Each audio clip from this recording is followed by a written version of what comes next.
Everybody to We Geek podcast. Today is April 27th, 2018. My name is Adam, joined by my good friend Logan. Hello. Hello. And we're going to have our normal news episode this week. It's going to be probably a little bit short because we're also going to be recording an episode regarding Avengers Infinity War, which is going to be a separate thing, so don't worry about it if you're listening now for the news. We're going to talk about all that stuff. We're not going to get into Avengers. We're going to save that for like a bonus episode. But you should absolutely go see it. You should hopefully see it before you listen to that episode, because it is so good. All right, man. So how's your week been? I imagine it's crazy. Yeah. It was nuts. My Thursday night was as you would expect. But I got lucky in that I don't work weekends. And yeah. I feel for everybody, because Thursday night is going to be like every shift. Like, we're going to sell out so much. Anybody that works in the theater business, trust me, I stand with you on this, because it's going to be insane. It's just going to be ridiculous. Yeah. I mean, not to jump too far ahead, but Avengers did crazy on Thursday night, right? It did huge Thursday night. It wasn't it wasn't the biggest right, like Thursday night opening, but man, if it wasn't just bonkers. Yeah. Oh yeah. I imagine the next few weeks are going to be crowded with this movie. How long do you think it's in Dolby and IMAX? How many weeks? Probably until Deadpool. So I'd go 3 weeks. 3 weeks, okay. Maybe I would recommend maybe 4. I don't know, because it's either going to be replaced by Deadpool or Solo. So okay. Either way, you've either got it for 3 or 4 weeks. Probably just 3. Yeah, make sure. I this is one of the films where I would, without a doubt, tell someone to go see in IMAX or in Dolby, because I think this is the first film entirely shot in IMAX, so the picture is just huge. And oh man, did you see it in standard, or because you got to see like a special screening, right? We've got our like not quite an IMAX, but the same. Our theater is weird. Like, it's a bizarre kind of like. That's right. Not exactly, because it's not a Dolby and it's not an IMAX. It's its own thing, and it's just massive. Like, one day I want to like stand in front of it and have somebody from like 15 rows back take a picture. Just for scale. But it's basically an IMAX. I think it's bigger than IMAX screens, but nice. Like the sound system is different, so it's not. It's an interesting kind of hybrid setup. I don't know, but I saw it in that. I saw it in 2D. I didn't see it in 3D. But yeah, me either. But just, go see the damn movie. I got nothing else really. I will be seeing it in 3D because I do want to see what like a lot of those shots look like. I imagine they looked awesome. But seeing the trailer in 3D was phenomenal. Yeah. So I definitely want to check out the IMAX 3D. I saw it in the regular Dolby 2D, and just the sound and oh my, it was just. There's moments in that film, and we'll get into it when we talk about Avengers, where when the music kicks in and you're just, this whole seat's vibrating and everyone's cheering and going nuts, and it's, oh man, what an experience. So hopefully you've seen the movie, or you are on your way to see the movie, or you have plans to see it. I would not sleep on it. There are so many things that can be spoiled. So just make sure that you just go see the film, stay off the internet, and don't listen to any, spoiler reviews. Yeah. Right? Yeah, pretty much. Yeah. But anyway, so but yeah, man. So I can't. Your week's probably been crazy with all the people coming in. Yeah, it's not going to get any better. because now it starts. It's Avengers, and then in 3 weeks it's Deadpool. The next week it's Star Wars. 3 weeks is The Incredibles. The week after is Jurassic World. Yeah. And I lose track from there until I think there's like a week break somewhere in there. Because I know Mission Impossible is July 27th. Yes, 27th. And that's the last like big one. When that finally dies out, but I mean it's gonna run through. We'll have a pop right before everybody goes back to school, probably like the week of the 17th, because there's something that comes out around then too. That's not huge, but it's something. Yeah.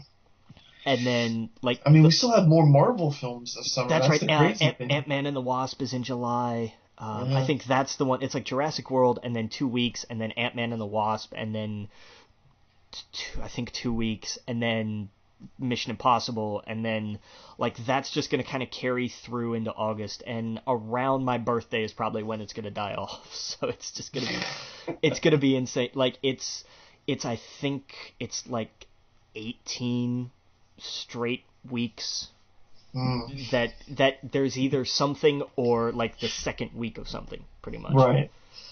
It's going to be rough. And Josh Brolin's having a crazy summer. Josh Brolin is a busy man. Yeah, man. What a performance. And I'm telling you, I want to see his Cable now, for real. Yeah. Like after that. Oh, yeah. I was sold on Josh Brolin as Thanos when they did the panel a while back, and Downey handed a rose to everybody, and Brolin came out and just got right in his face and went, "Where's my rose?" And so he handed him one, and then he ate it. I was like, I'm in. I am so in. I think this was at Comic-Con, like years and years ago. Yeah. But I was just like, I'm so ready for this. I was so on board with him. Oh, yeah. Yeah. They're not going to be at this year's Comic-Con. They're not going to have a panel, apparently. We've got to wait to talk about that, though. Oh, yeah. Oh, oops. They're doing well, just because, and here's the thing. There is a very good non-spoiler reason for that, too, is because after, we kind of knew, because they had done that with Civil War. Of like, there's this big thing going on, and then here's all these movies coming after it, and everybody went, well, then that kind of spoils some of the movie, right? No, it totally makes sense why they would hold off on it, and probably they'll do their stuff at their D23 or whatnot. And but you're absolutely right, because they are doing like their 10th anniversary panel and stuff. They are still doing that. They just don't have their big like Phase 4 showcase. Right. I imagine that'll be next year once they give people. After Avengers 4. So it'll be exactly. So it'll be next year's Comic-Con. Like they're going to come out, it'll be ridiculous. It'll be a massive thing. It'll be the big here's Phase 4, here if there's new characters, the actors and whatnot will be there, and it'll be fun. It'll be cool. Man, 2019 can't come soon enough. Oh man, I'm telling you what. Man, because between now and then we get Ant-Man in July, and then Captain Marvel I think early next year. Like 2 months before Avengers 4. Yeah, like how we got Black Panther this year. Yeah. Yes, exactly. And they're apparently they're both prequels to Avengers 3 and Avengers 4. So because Captain Marvel takes place like back in the 90s. Back in the 90s. We already knew that. And Ant-Man is. I have some thoughts, but it's definitely going to be like pre-Infinity War. Yes. Absolutely. I'm curious. And we'll probably talk more about that, I guess, when we talk about Infinity War. Yeah. I want to see if Agents of S.H.I.E.L.D. carries this over. Like it's done with the past movies. Remember how, like, after Winter Soldier... Didn't they cancel Agents of S.H.I.E.L.D.? Agents of S.H.I.E.L.D.? Did they cancel? Didn't they talk about this being the last season? I didn't know that. Or maybe am I making that up? You might not be. Agents of S.H.I.E.L.D. boss writing season finale as series finale, and that was like, I don't know if it's been canceled. I mean, let me see what I don't know how I missed that. Yeah, I just pulled up an article on Entertainment Weekly, and they're talking about how the show's creator was like, right now we're writing the series end. Because as far as we know, this could be it. So I guess it's one of those, they're cautiously optimistic. Yeah, that's what this sounds like, is that they're saying if it were to end here, it would be okay. And the thing is though, S.H.I.E.L.D. can go on because you haven't seen the last season of S.H.I.E.L.D., have you? I haven't seen the last bit, but I think that, They're not... Well, how do I not spoil S.H.I.E.L.D. without telling you that there's no way it can... Well, from what I've seen of it, S.H.I.E.L.D. could continue on for 2 or 3 more seasons, and this would have no effect. Interesting. Okay. Yeah. Because I'm kind of curious. The time and the place that S.H.I.E.L.D. is taking place. Okay. Yeah. It's hard... I don't know if it's a spoiler because it's been like a whole season about it. Well, I don't know if I should say it. Let me just ask this. Didn't, Earth blow up or something? Yes. Okay. Earth blew up, and they're away in the future. Right, that was it. Yes. I think I had seen something about that, weeks and weeks ago. Right. So, all of this, everything that's happened is kind of null and void because of where it's at. Well, the Infinity Stones do crazy things. Yeah, that's true. That could retcon all kinds of stuff. Who knows? Yeah. They've written themselves quite a big card here they can kind of play of it's because of this. Oh, it's because of this. You could tie a whole bunch back to this. And that's the thing. I don't know if they end up actually coming back or whatever. So I don't know. I've only seen the first 5 episodes. Yeah. I don't know. I finished The Office. I might try that again. There you go. What'd you think of The Office? Well, I'm still watching it. You're still watching it. Okay, gotcha. I'm getting to the end of season 5, so... Is there 9 of them, I think? 9 seasons, yeah. And they're weird episode numbers, too. They're 26, 28 episode seasons, some of them. It's wild. They, and then there's one where there was the writer's strike, and, yeah. I think one of them was a shorter season, I'm not sure. Could be wrong. But, yeah, so... Man, I don't know. I haven't been doing much either. I've been playing God of War, really. I jumped back into Warcraft because I want to play through Legion to right before the new expansion comes out. So that's kind of what I've been doing, just working, of course, but I don't want to talk about that because that's boring. But yeah, nerdy-wise, that's kind of what I've been doing. And now that I've seen... Avengers, man, I've went and downloaded so many of the old Thanos comics, and some of his recent stuff as well. It's all on a lot of it's on Marvel Now or whatnot. They have a deal. It's $5 a month if you wanted to. I wonder how much of that stuff is on Unlimited. That's what I mean. Okay. I say now, yeah, I'm thinking of HBO now. Yeah. It's called Marvel Unlimited. And it's great. It's perfect. And it's kind of cool if you have I have the iPhone X or whatever, so it's kind of like a decent sized screen. And the way they do the comics in it is they do the smart panels, where it'll show you just a panel and it will put it in the direction that it's perfect for it. It fits to it, and you kind of just tap the screen and it takes you from panel to panel. So that's cool. Yeah. Yeah. So the older way of doing it, digital comics, was you were looking at the entire page and it was harder to read and stuff. Yeah. But it makes it so much easier when it's just a panel, and it smartly transitions.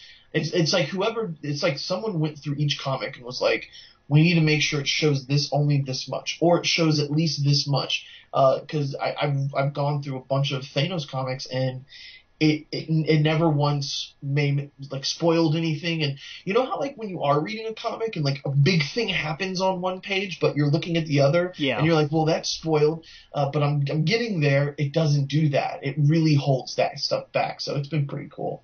Nice, very cool. Yeah, so I've been reading Thanos Rising and stuff like that, and it's his origin story. So you get to see a teenage angsty Thanos. They wrote a prequel for MCU Thanos. Oh, they did. Yeah, they wrote I'd love to read that. I forget if it was a comic or a novel. I think it was a novel. I want to see that because there's so many similarities. There's a lot of things they didn't do just because, and I think it was the best choice possible. The way Thanos' motivations in the MCU, and we'll get all into that when we talk about it.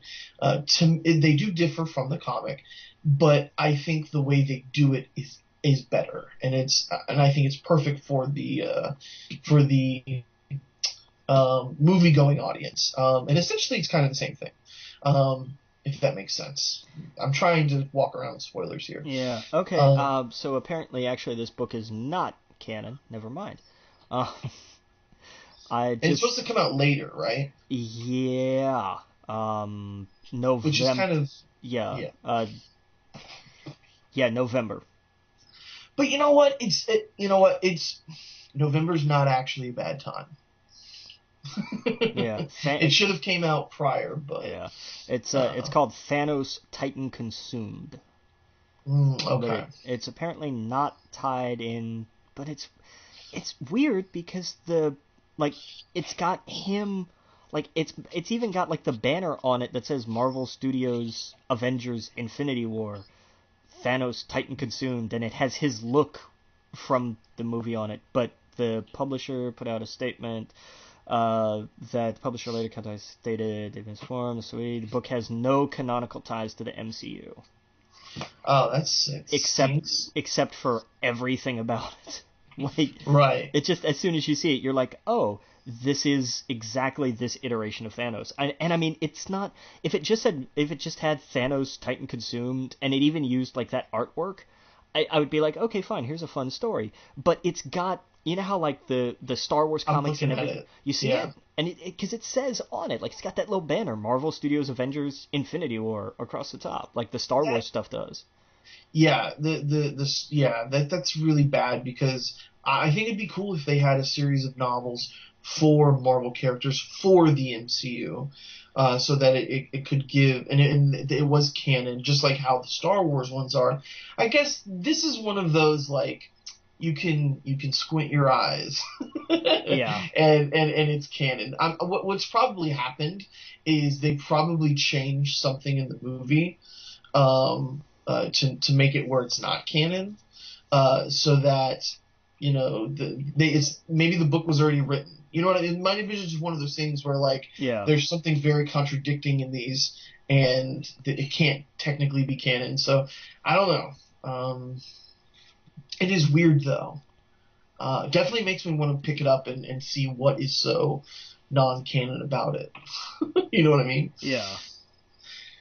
So that'd be interesting. But yeah, I'm looking right at the cover. It is straight up like it came, like he's got the same outfit from the movie, and it's the same like backdrop and Marvel Studios Avengers, all that stuff. Yeah. Yeah, it's weird. But... Yeah. All right, so like you want to get started and get into the box office numbers here? Yeah, for this past week. Yeah.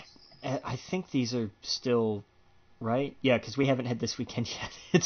It's weird doing this on Friday. It throws me off. Yeah. A Quiet Place, 22 million. Probably some odd numbers. I didn't like these are all I think the estimates, but they're close enough to the real numbers. Like I'm not gonna go find like the $1 difference or whatever. But Quiet Place 22 million puts it a little over 132 total, which I think is fantastic. And they are, I'll go ahead and say this, they are, as we know, doing a sequel because they'd be stupid not to. Right. Because it's made ridiculous money on as much as they wrapped it up at the end, obviously they're going to make a sequel. Oh yeah. Here, final. Okay, the official numbers are actually a little different. 20,900,000. So they actually overshot it a little bit. Second place, Rampage. Also 20 million. It was more shy of the estimated 21 million than they thought. Puts it up to 65 and a bit million, which is well short of its budget. That's gonna bomb, which does not surprise me. Right. Third place, I Feel Pretty, because some people just really want to see the death of cinema. 16 million. I'm sorry, I actually watched that movie because I thought I want to see, is this as bad as I think it is? And it is. It's awful. It's just terrible. Oh yeah. Fourth, Super Troopers. I'm sad but not surprised that Super Troopers did worse than I Feel Pretty, at about 15 million. Mm. But the good news is it didn't cost all that much more to make. Plus, it had the Indiegogo funding and everything, so it's going to turn out all right, and it's going to do well on like home video too. So it's going to be fine. Yeah. And fifth, Truth or Dare, with about 7.8 million, brings it up to 30 million total, which is well over its budget. So it was totally worth it for Blumhouse. Mm-hmm. So good for them. I also got some interesting news about Movie Pass. Have you seen some of the changes they put in? I actually just saw that news article. And yeah. if these changes apply like to people who started the service, I don't know, man. Well, some of them do. Like if you have the service, you can still see a movie every day, once a day or whatnot. New users, the subscription is going to start where you have 4 movies a week or a month. Yeah, so you it's one every one week. movie, a week pretty much. Which I could understand. I guess they were losing a lot of money. That makes a little bit more sense. But $10, that's still worth it. If you're seeing more than one movie, it's worth it. But some of the changes I thought were interesting that I guess they used to do, then they removed it, and now they added it back, was that there's no repeat movies. So if you go see a movie, like if you go see Avengers with it, it's not going to allow you to see it again with it. So you would have to see a different movie, which sucks. That's terrible, I think. That's awful. I want to go... I agree, but also I think this is... this one doesn't bother me as much as making it one movie a week. Like, that one just really pisses me off. Well, technically, it's not one movie a week. I worded that wrong. It's 4 movies a month. You can go see them all in the same week if you want to. Ugh, that's... So, does that make sense? Like, they limit you to 4 movies, which I agree. It's a hard sell with that. And plus, now you have to sign up for... It's quarterly. Instead of monthly. Yeah, quarterly. Yeah, exactly. So it's not just drop $10. I'm glad that I am signed on for the year, so it's a solid price and whatnot. Ours are going to change when it's time to renew. Apparently, it's if you do monthly, as long as you have it now, you're fine. It's new users where it changes. Well, I mean, but what I'm saying is don't cancel your subscription. Yeah, but I mean, wait until we've had it for a year and they'll change it on us. I mean, they could. That's the thing, is they're entitled to change whatever they want. And they've written that in their that's fair. Their terms of use. But apparently, this only applies to new users. So far, they could easily change that. So as long as you keep renewing it, you should be fine. There is one change though that does apply to us. And what is that? It's you have to take a photo of your ticket stub and upload it. Yes, yeah. Apparently, some people are beta. I don't know. Last time I used Movie Pass was on the 16th, and it didn't have me do that. But I guess in the last few days, they've been pushing that out, which I'm totally fine with. It takes all of 30 seconds maybe. Yeah, I'm assuming it's to prevent fraud or something. Yeah, I'm okay. This is a thing I'm okay with. This one I don't mind. This is a totally benign thing to me. I don't care. Right. I hope that if more people do use this service, maybe they do change some of the rules back to allowing multiple viewings of the same picture, maybe 2 or something, or allowing more than 4 movies a month or whatever. So I hope I hope that with more people they do relax it, but I'm imagining they're just losing money right now. That's why they're changing this suddenly, especially for the big blockbusters in the summer. They're doing all this right before, right at Infinity War, essentially. Yeah, pretty much, because they know they're going to lose money on this in the summer. Yeah. Yes. And so, I mean, You know, this was a good thing to get on the ground floor of. We'll see how long it lasts. Yeah. You know, it was always too good to be true at the start, but it worked. Yes. It was $10 a month. And I have not used it enough, but damn, there's just not enough. There haven't been enough movies that I felt like I haven't gone to see Rampage. I didn't Right. go see Blockers, and I don't like. I'm just not motivated enough to go and do Yeah. that, especially with picking up more shifts at work. Like Yeah, man. I'm good with like one. I even kind of don't mind the 4 a month because I'm not as active as I was. But Right. I'm glad this doesn't apply to us because I know there'll be times where I'm like, nope, I'm gonna have 3 days off, so I'm gonna do Right. this. Yeah, and I imagine the normal user, 4 movies in a month is kind of crazy. Right. You know what I mean? To normal people that Yeah. just aren't that much movie going. So it's still a steal. And if it was just 4 movies a month and I didn't have it yet, I'd still get it 100%. Well, here's the thing: at $10 a month, that's still just $2.50 a ticket. Exactly. It Yeah. is still a deal. It's not It- it's not some cataclysmic awful. Oh my God, Yes. why are they doing this? It's still a good deal. Right. It's just Because not like you as good as said, it was. with work and everything and lives outside of work and you wanting to, no one wants to be sitting in the theater all day, every day.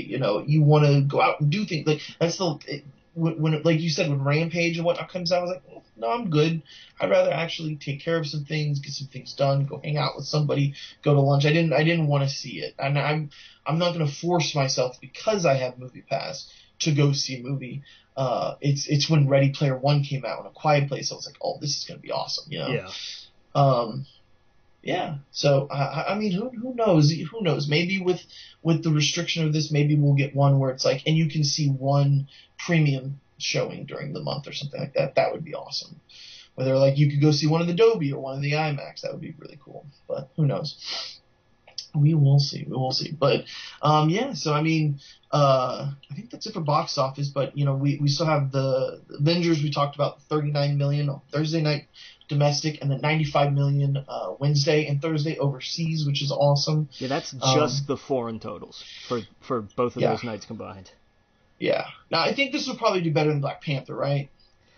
Well, I would think so. Yeah. The projections don't actually seem to follow that trend, though. And also, I think the big problem is that we have Deadpool and Star Wars coming out. That's what. But I'm talking like opening weekend even. Oh, really? Which I think they're wrong. I absolutely think they're wrong. Yeah. But I think that it is going to come up short, I think, of Black Panther's domestic numbers. I wouldn't be. Let me say this. I wouldn't be surprised if that happens, just because it's only out 3 weeks. Mm-hmm. It's got to Right. make all its money in 3 weeks. Black Panther had time. Black Panther was Yeah. number one for 5 weeks. That's Right. not going to happen with Infinity War. Deadpool will knock it from number one, no question. I looked at AMC and the Regal around me for this weekend because I was like, oh, I want to see this again. I might want to see the premium seating, and it's either sold out or there's like, one or two, like 5 seats completely spread out in random spots that I don't want to be in. Yeah. For the ones that you can view the seats, I'm sure the other normal screenings will probably have more, but just so I can see an idea of it, and it's completely full. So I imagine it's like that most places you go to. So especially areas where there is only 1 or 2 theaters. I imagine, this weekend and next weekend is going to be crazy for that. Yeah. Yeah, so we got some new trailers this week. What did you think of Venom? Man, I'm sorry. All I could think of was Spawn. Yeah? All I could think of, and that's both a good thing and a bad thing. Because I know it's a classic McFarlane look, so of course they're going to look the same. Like, their designs mirrored each other a lot. But the CG of it just really drugged me back to the old Michael Jai White movie. And I don't know what I was expecting, but I think that just kind of caught me off guard. And Really? I thought it blew my expectations out of the water. I like it. I will say this. I like the look. Yeah. But I want to see more of it. I want it like I don't think that shot did it tremendous justice. It was a good reveal. Right. From that kind of dramatic standpoint, it was a nice touch.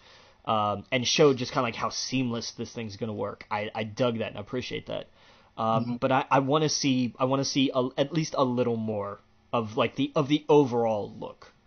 Yeah, I mean, I loved it compared to like what we got with 3, where Topher Grace's face had the oh man, yeah, this was the way the mask just poured over his head with the teeth and the rows of teeth and the tongue, and it was then the "We Are Venom." Interesting, did not show the chest. Now I'm curious.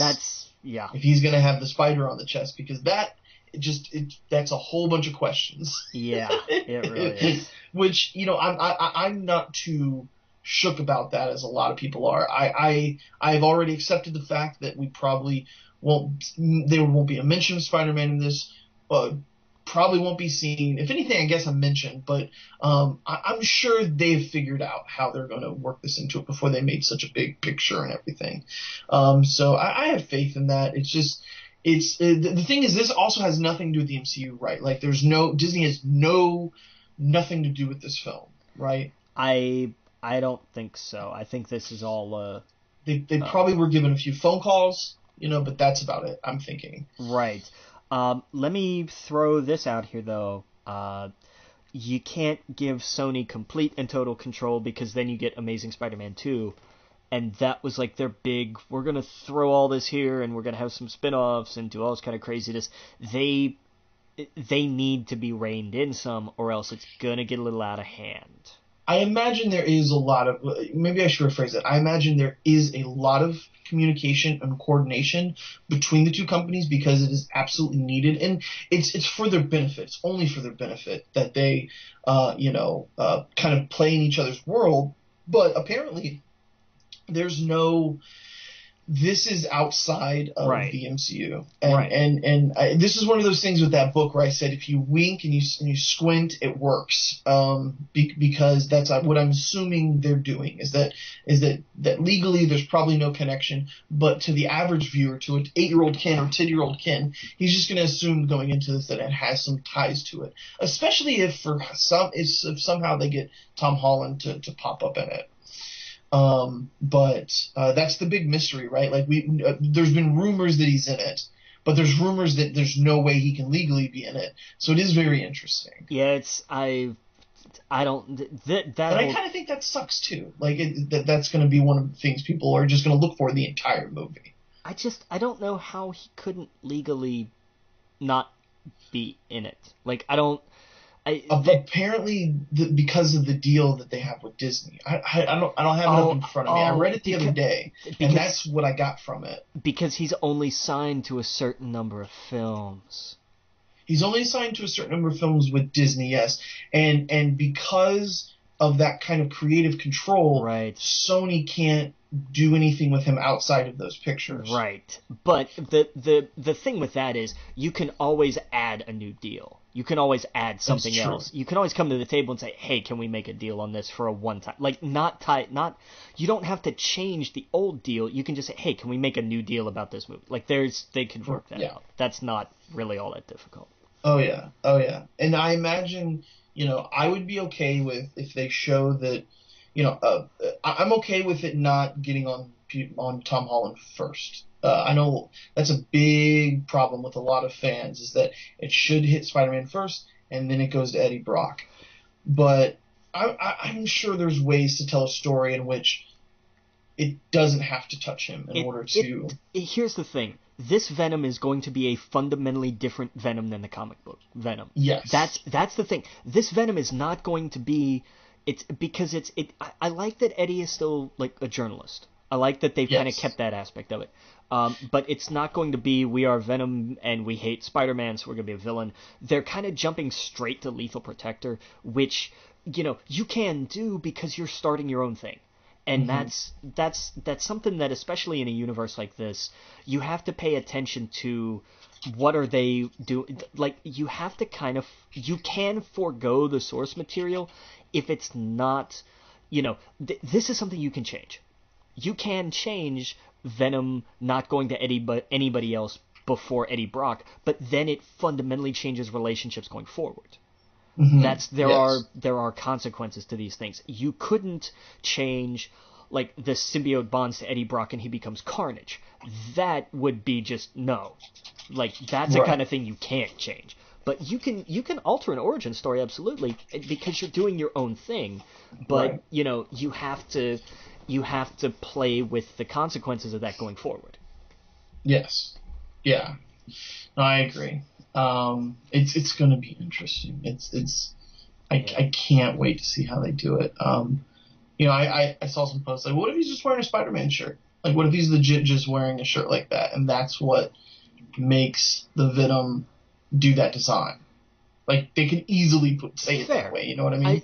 I'm okay. I'm like, there are 10,000 ways to write that. Right. Some of them are really stupid. Some of them are not so stupid. I don't know if there's a good way, but it doesn't have to be. Like, it could just be like the eyes and he's all black and everything, and you just go, this doesn't feel right. Like, something's wrong here. And I wouldn't mind seeing like a handful of different, like it changes to a couple different patterns. And then I was curious if they were going to, well, I shouldn't say anything, should I? Can't really do that, can you? Because there's some stuff I want to say too, but we can't. Yeah. So, but yeah, man, I love that. This trailer got me so excited for it though, because I loved that they showed that there were multi. So how do you pronounce it, Logan? What is because this has been an issue on the internet as well. This is GIF and GIF all over again. Like this is that of our generation, part 2. How did she pronounce? She said symbiote. I heard symbiote. Symbiote. Yes. The difference, the problem that people have is in the I. Is it symbiote or is it symbiote? That's where the controversy is. And it's symbiote, right? It's symbiote. Right.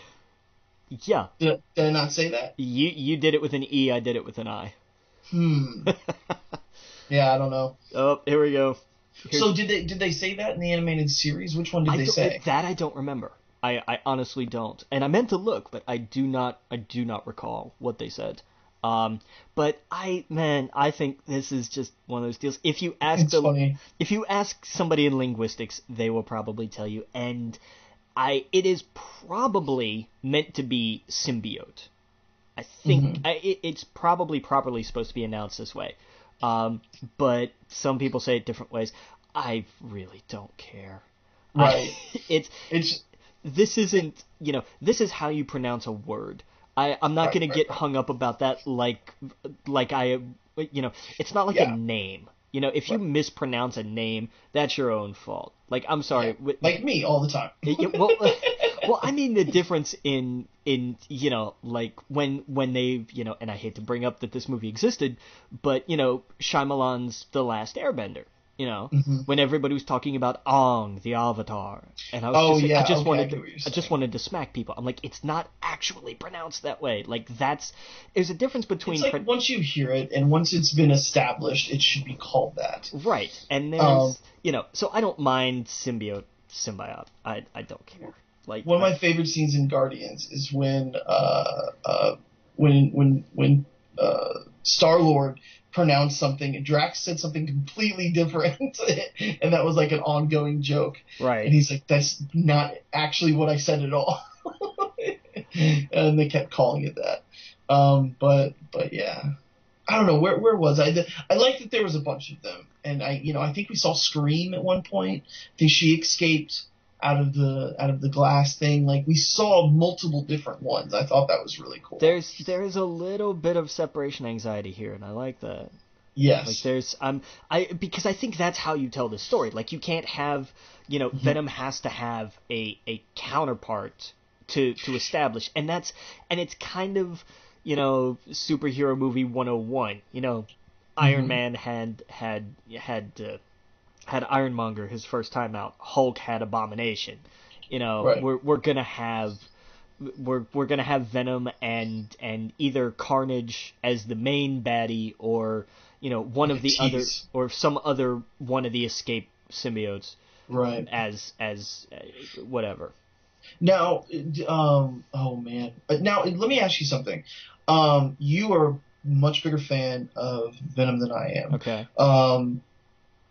I thought Tom Hardy sounded really weird in here, and not in like oh yeah, he does the Bane voice because yes, I love the Bane voice, but and it's not the accent that I'm I guess critiquing or confused about.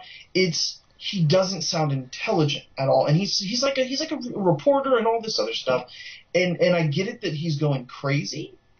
But he's like, if we're going to do this, we're going to go after the bad guys. I think that including that scene out of context didn't help.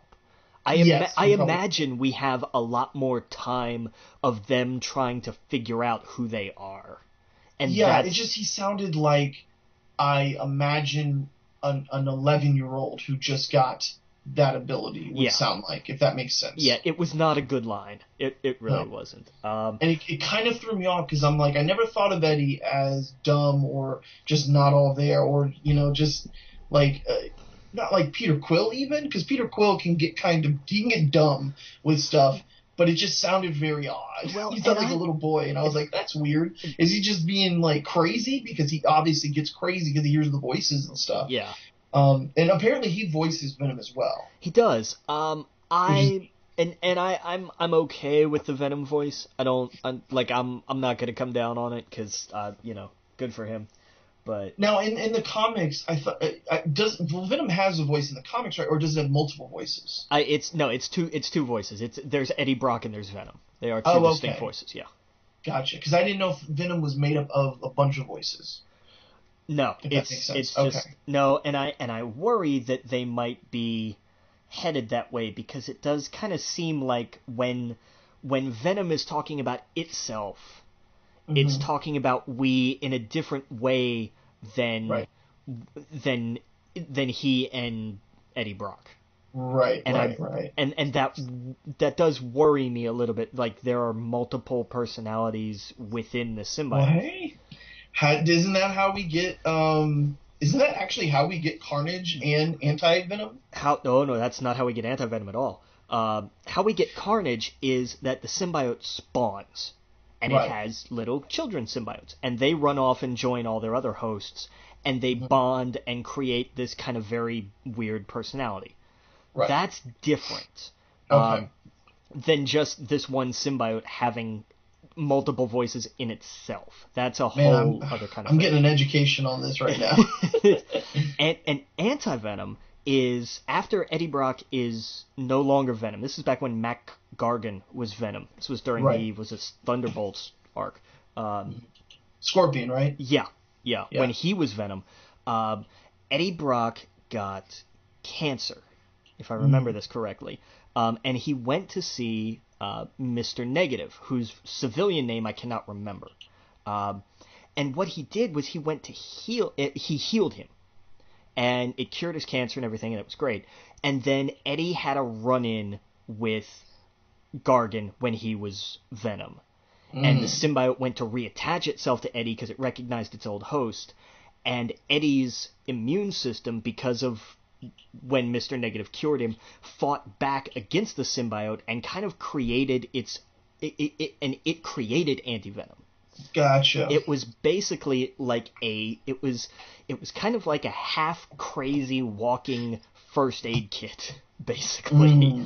And that led to a fun moment in one of the Spider-Man games. I think it was Shattered Dimensions. See, Shattered Dimensions or Web of Time, where as Spider-Man you're fighting Anti-Venom and he's trying to cure you.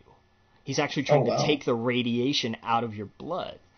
That's interesting. It's a neat, and that's the thing. Like Anti-Venom was such an underutilized character. Anti-Venom really could have gone places, and they focused a little too much on the fact that Eddie was going crazy again because of this, and he did go off the deep end, and there was a whole big deal. But I really think that Anti-Venom could have been a lot more interesting and had a much longer run than he did have. Okay.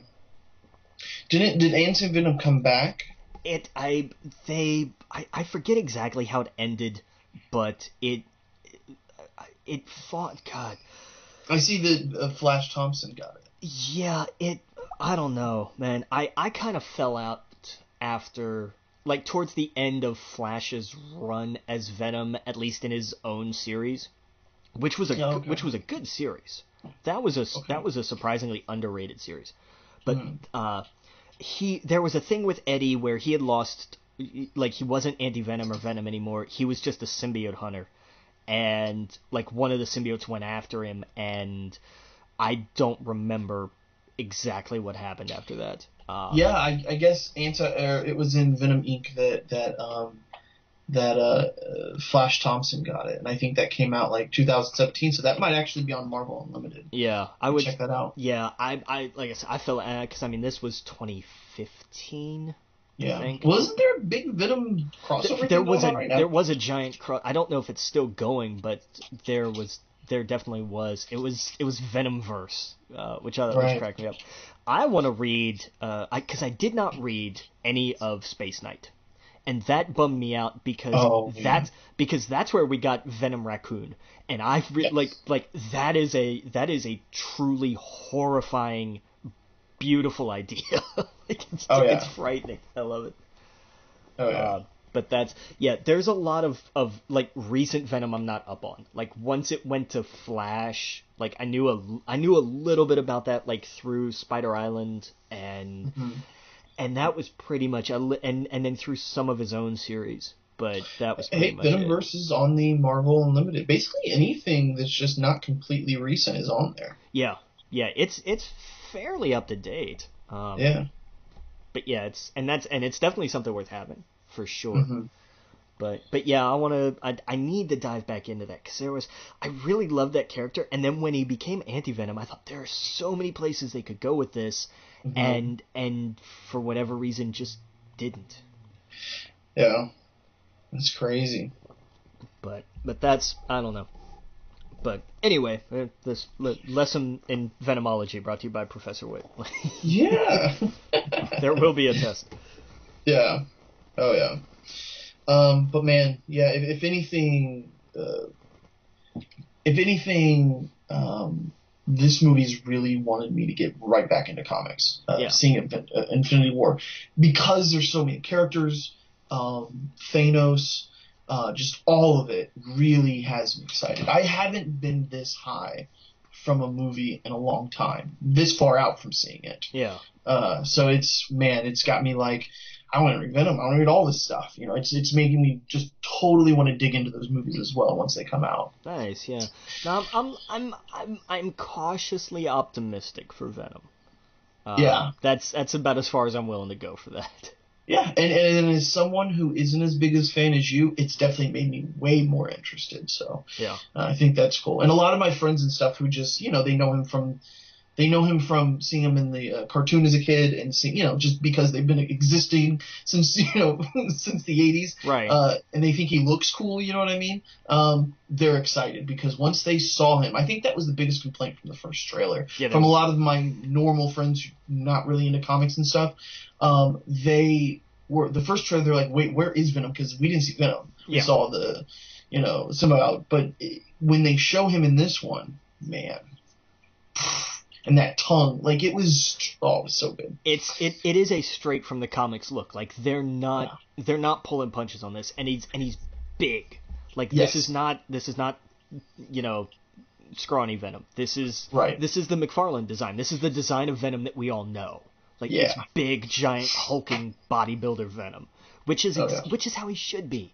Damn it! Like that became the standard for so long.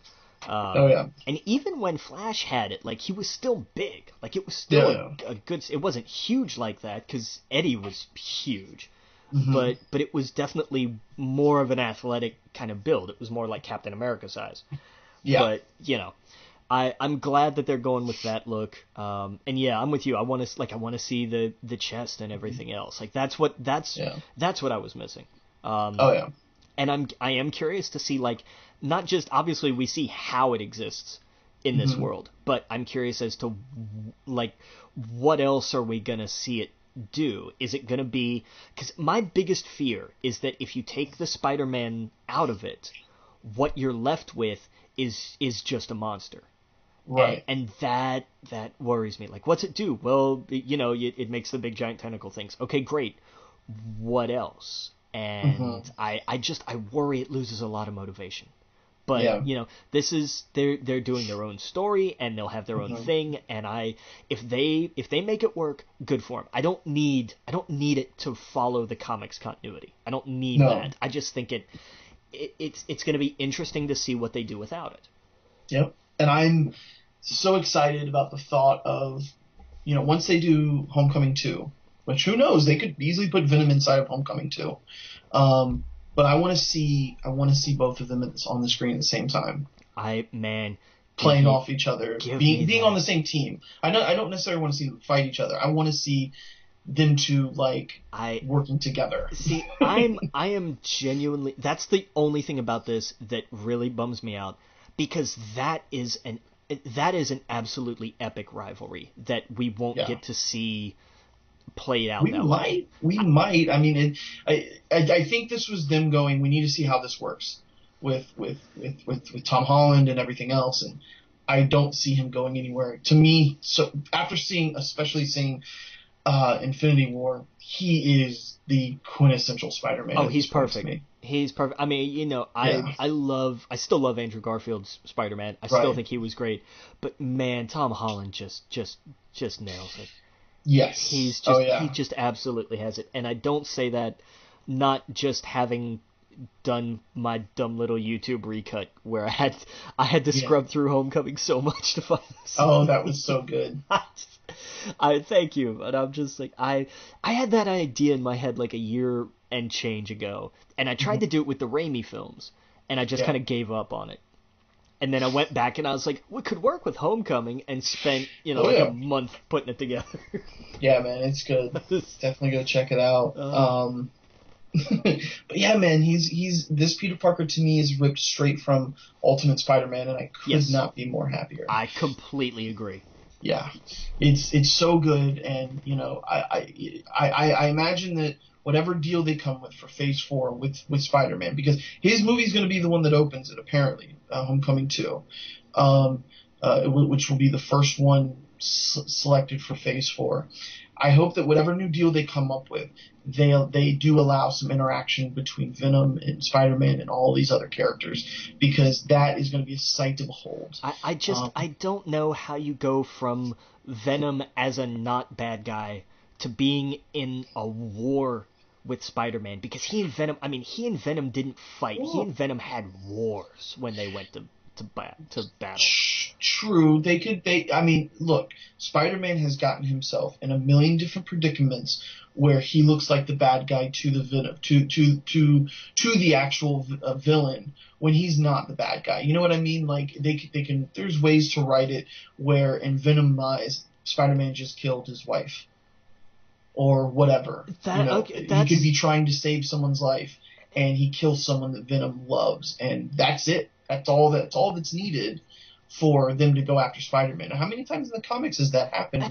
That's fair. I mean, he's legit doing the right thing, but just circumstances happen where someone gets caught in the line of fire, and it's not his. It's not necessarily his fault. That's fair. No, that's a good point. And they could wrap it up by the end of it, him going, no one will die anymore, just like they do in the comics when that happened. I don't know. There's a million ways to write it, but I agree. It's weird because you're right. They are doing Chapter 2 first instead of Chapter 1. Yeah. Right. And just because the biggest problem is Chapter 1 is so good. Yeah. Like, it's... I don't know. But you're right. It really is... There are 1,000 different ways to come at that. But I just... Yeah. And then you give them Carnage to fight over, where they have to team up, and they're forced to team up, and...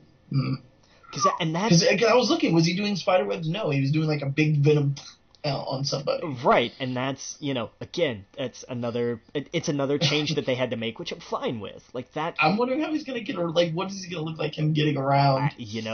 That's you see how much they've got to change now. Like I'm just saying. But I mean, they can change it, but they have to change it, and I wonder.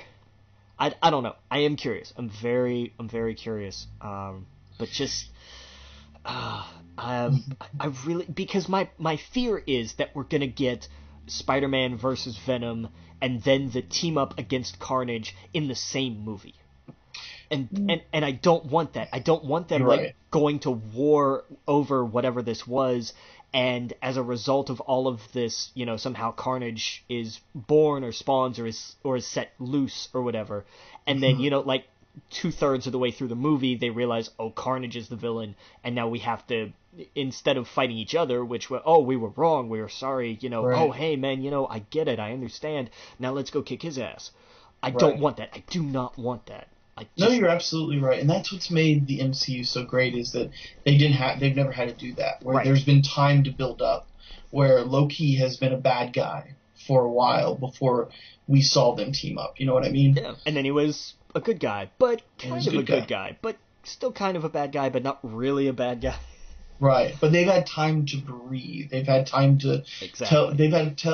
They have, man. This whole series in 100, 200 years from now, when they look back, I really do think they're going to look at what Marvel did in this time frame and go, that was something completely different. How the studio was able to set up 19 movies, and tell one consistent, for the most part, no, you know, I'm sure there's a lot of errors and whatnot, but for the most part, to tell such a good story with those movies that all intertwined within each other, I can't think of anything ever like that before, and that's crazy. Yeah, it's nuts, but it ties into the problem that I talked about with Sony. What they did with Amazing Spider-Man 2 was exactly this problem. They crammed too much into a very short amount of time. Exactly. That should have been something 4 or 5 movies down the road. It should have, Amazing Spider-Man 2 should have been 3 movies. Yes. Basically. And that's why I'm saying I want Marvel to have a heavier hand in this, because what they did with Homecoming was tremendous. What they did with Homecoming was phenomenal, but it was due largely to Marvel's involvement. Right, and they save their big, because, for example, look at this. We have this Avengers movie that has how many different franchises involved in it, and it's split up between like 3 or 4 big groups, all doing different things, and it's told in such it's essentially a Marvel event movie. Yeah. But throughout the year, we get a movie that has one villain, one major story that is very nice and neatly told, and what's the problem is with DC and Sony is they're trying to make every one of their movies an Avengers movie. Yes, and you can't do that. You can't do, you just need to keep it, because to me that's why Batman and Superman didn't have that payoff, because even though we've seen those characters a million times, those 2 characters in that story didn't have time to grow or to establish the hatred that Batman had and all this other stuff. It wasn't earned. You know, when you saw Civil War, the history between Tony and Captain was very much earned. Yeah. With Winter Soldier, all of that was set up for years, paying off to what happened, and the reason why that moment towards the end, you know, where you get that twist, it just dug so much deeper because of the setup, and they didn't try to do it all in one movie. And then that's why I thought it was perfect, and that's why Avengers, the way that worked is because of the setup, where you can't do that in Spider-Man, you know, or Venom 2. You know, you can't just have all these things in there. Exactly. They should be all their own short little movies. Yeah, and that's what I'm worried about, because we've seen Sony do this before. But I want to think that they've learned from Homecoming, that they sat at the feet of Kevin Feige and learned how to make a damn Marvel movie. Yes. Oh yeah, I have a lot of faith. Or a lot of hope, I'm saying, that's the case. And so I'm going into it very optimistic. We should probably move on to, because we got so much this more. Week's shortened episode, which is half over, and we've covered one news topic. Yes, yeah. We might go through some of these a little bit faster, because it's really just, you know, some stories that came out. Well, I mean, but Jurassic World had a trailer. It was cool. Yeah, I thought it was great. It was my favorite of the trailers, but it did tell way too much. But you know, it looks like Jurassic World. Yep.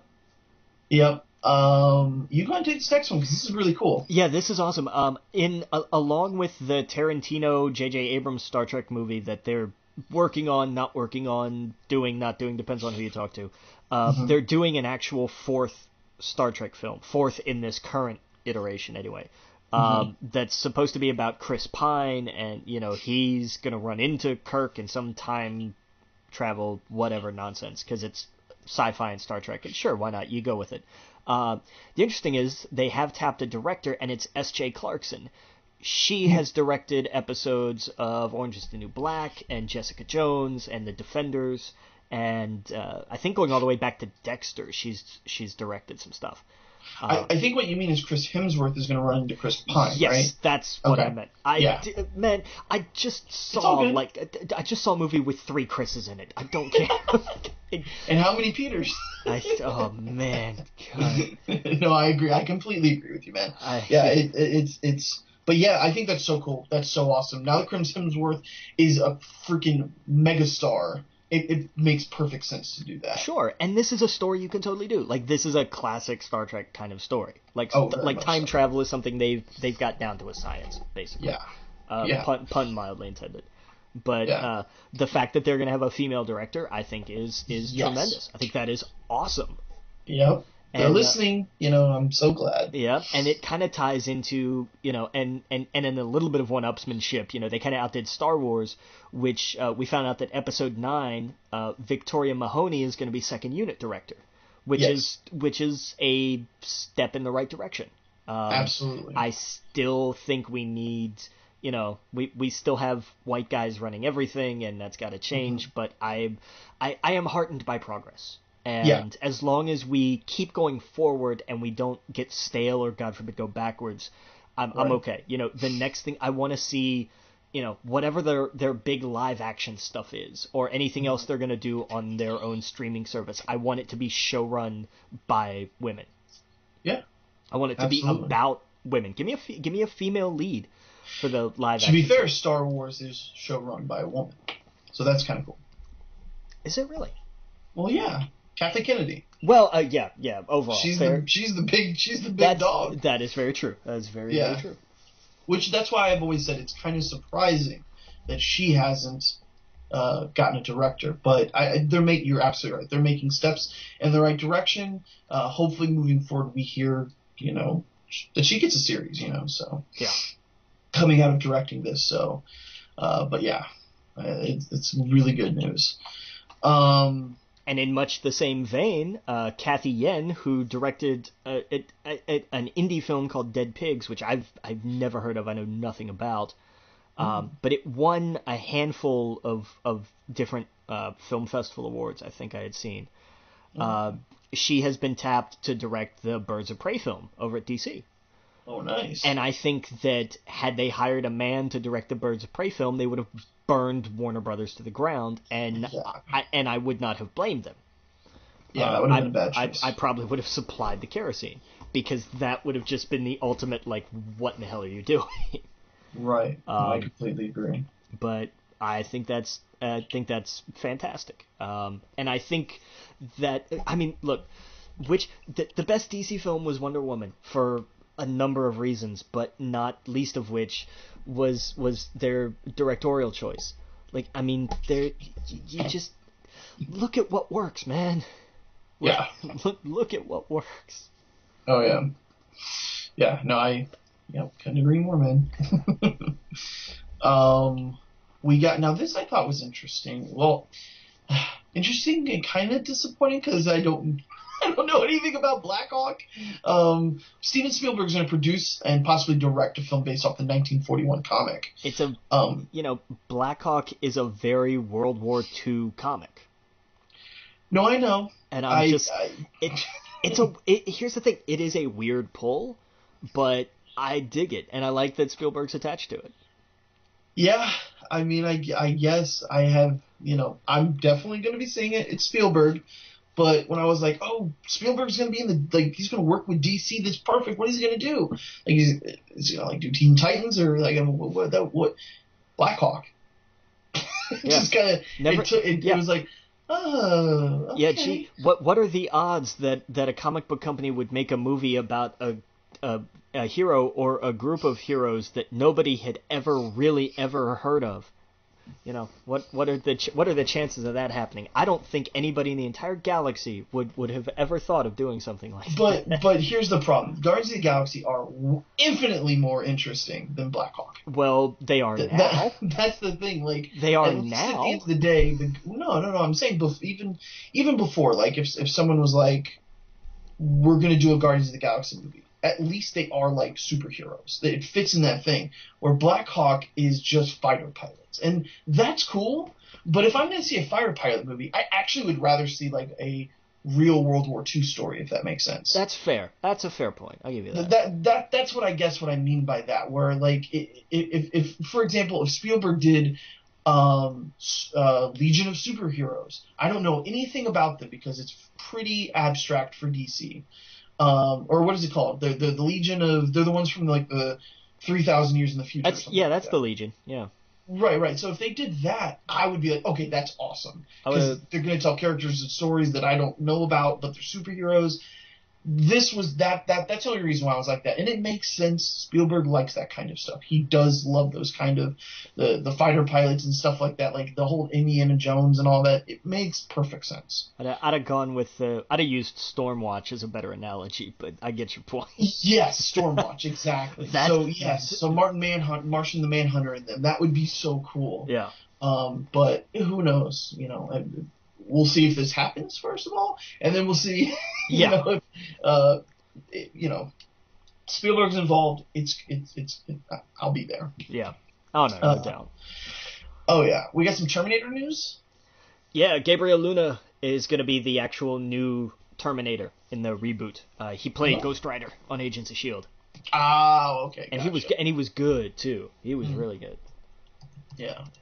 So awesome. We got some Eternals news. Marvel rumored to be developing the film based around the Jack Kirby characters. Do you ever read the Eternals? I know very, very little about the Eternals. I think this is maybe Marvel's response to DC saying they're doing the New Gods.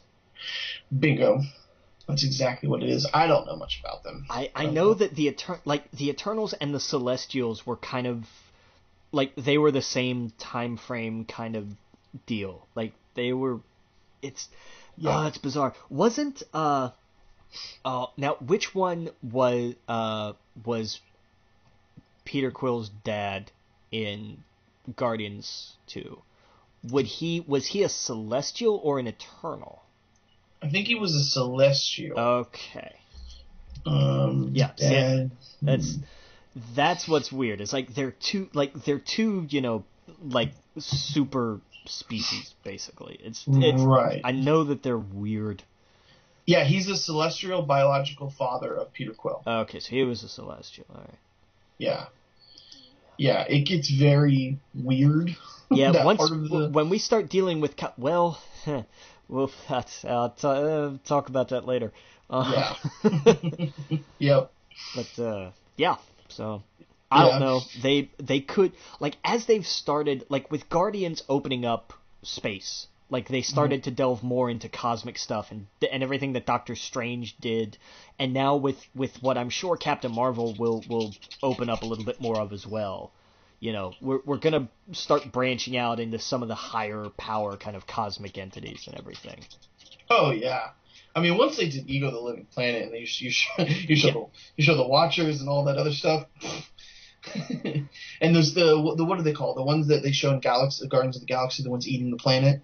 Oh, yeah. The Power Stone or whatever. Yeah. I forgot what those things were called. Yeah. Very Jack Kirby though. Yes. Yes, indeed. Yeah. But man, anyway, God, I just want to talk about Thanos. We'll get there. A Quiet Place, we talked about. Sequel is going to be developed by Paramount.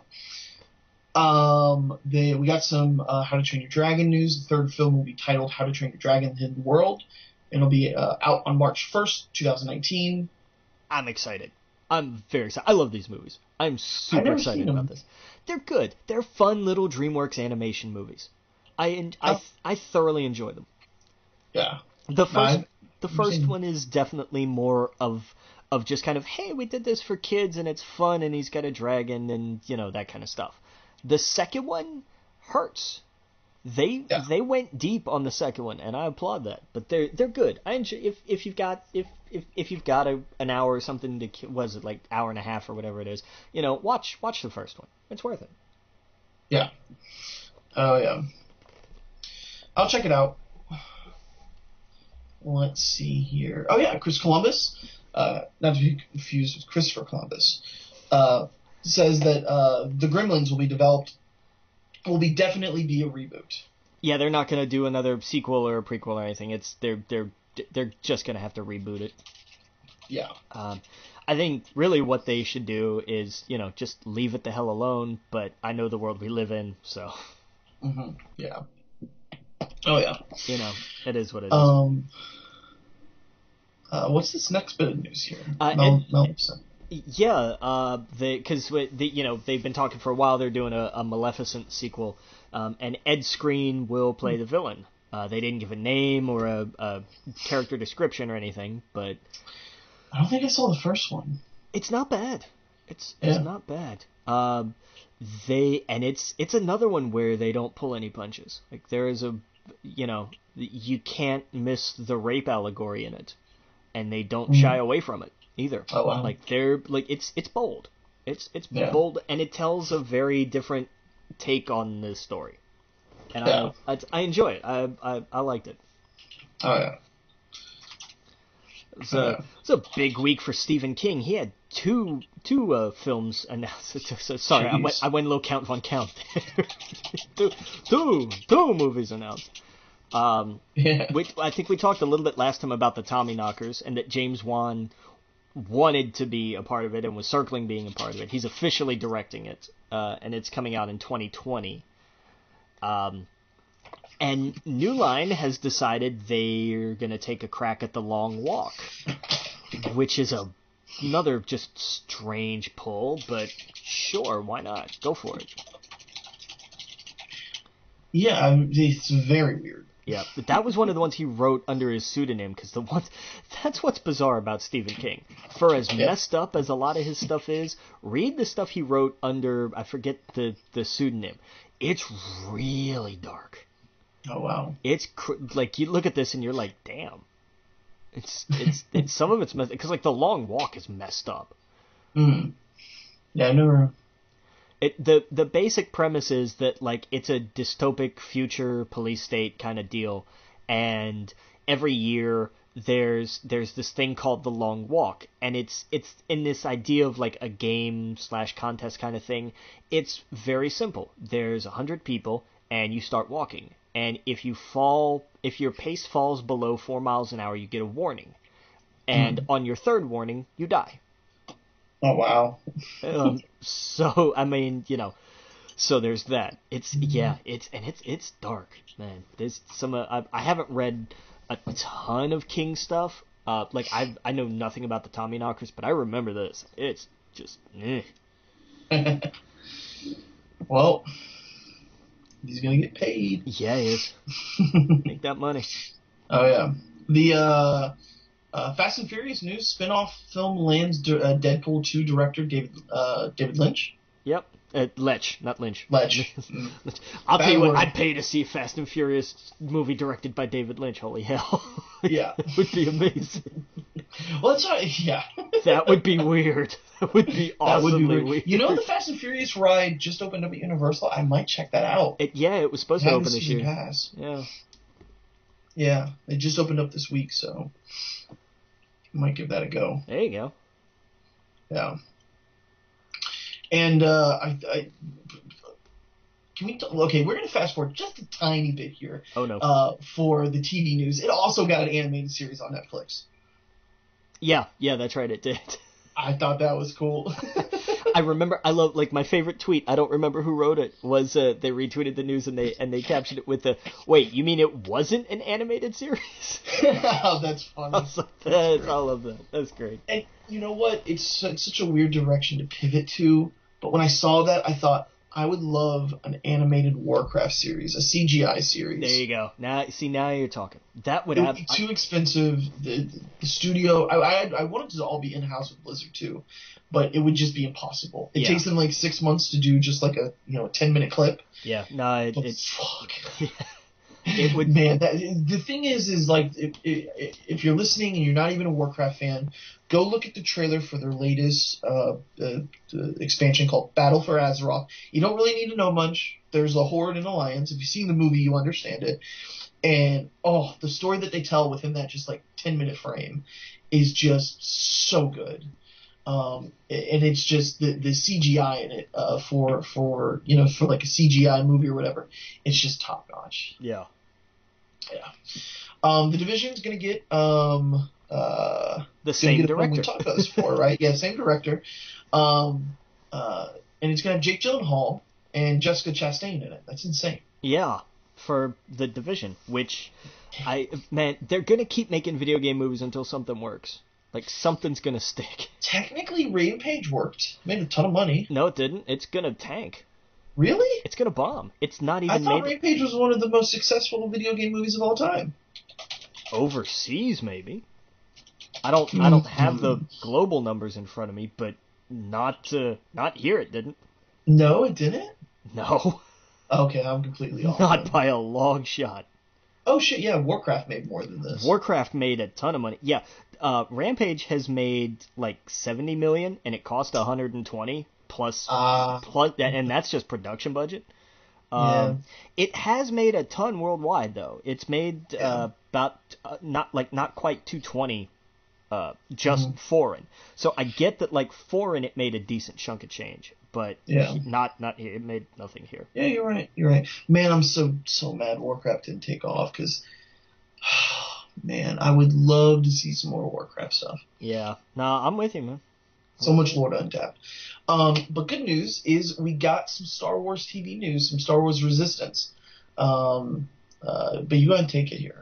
Yeah, it's an anime-inspired series. Dave Filoni, who has Rebels, is I think he's creating it. I don't know if he's showrunning it or not. He might be.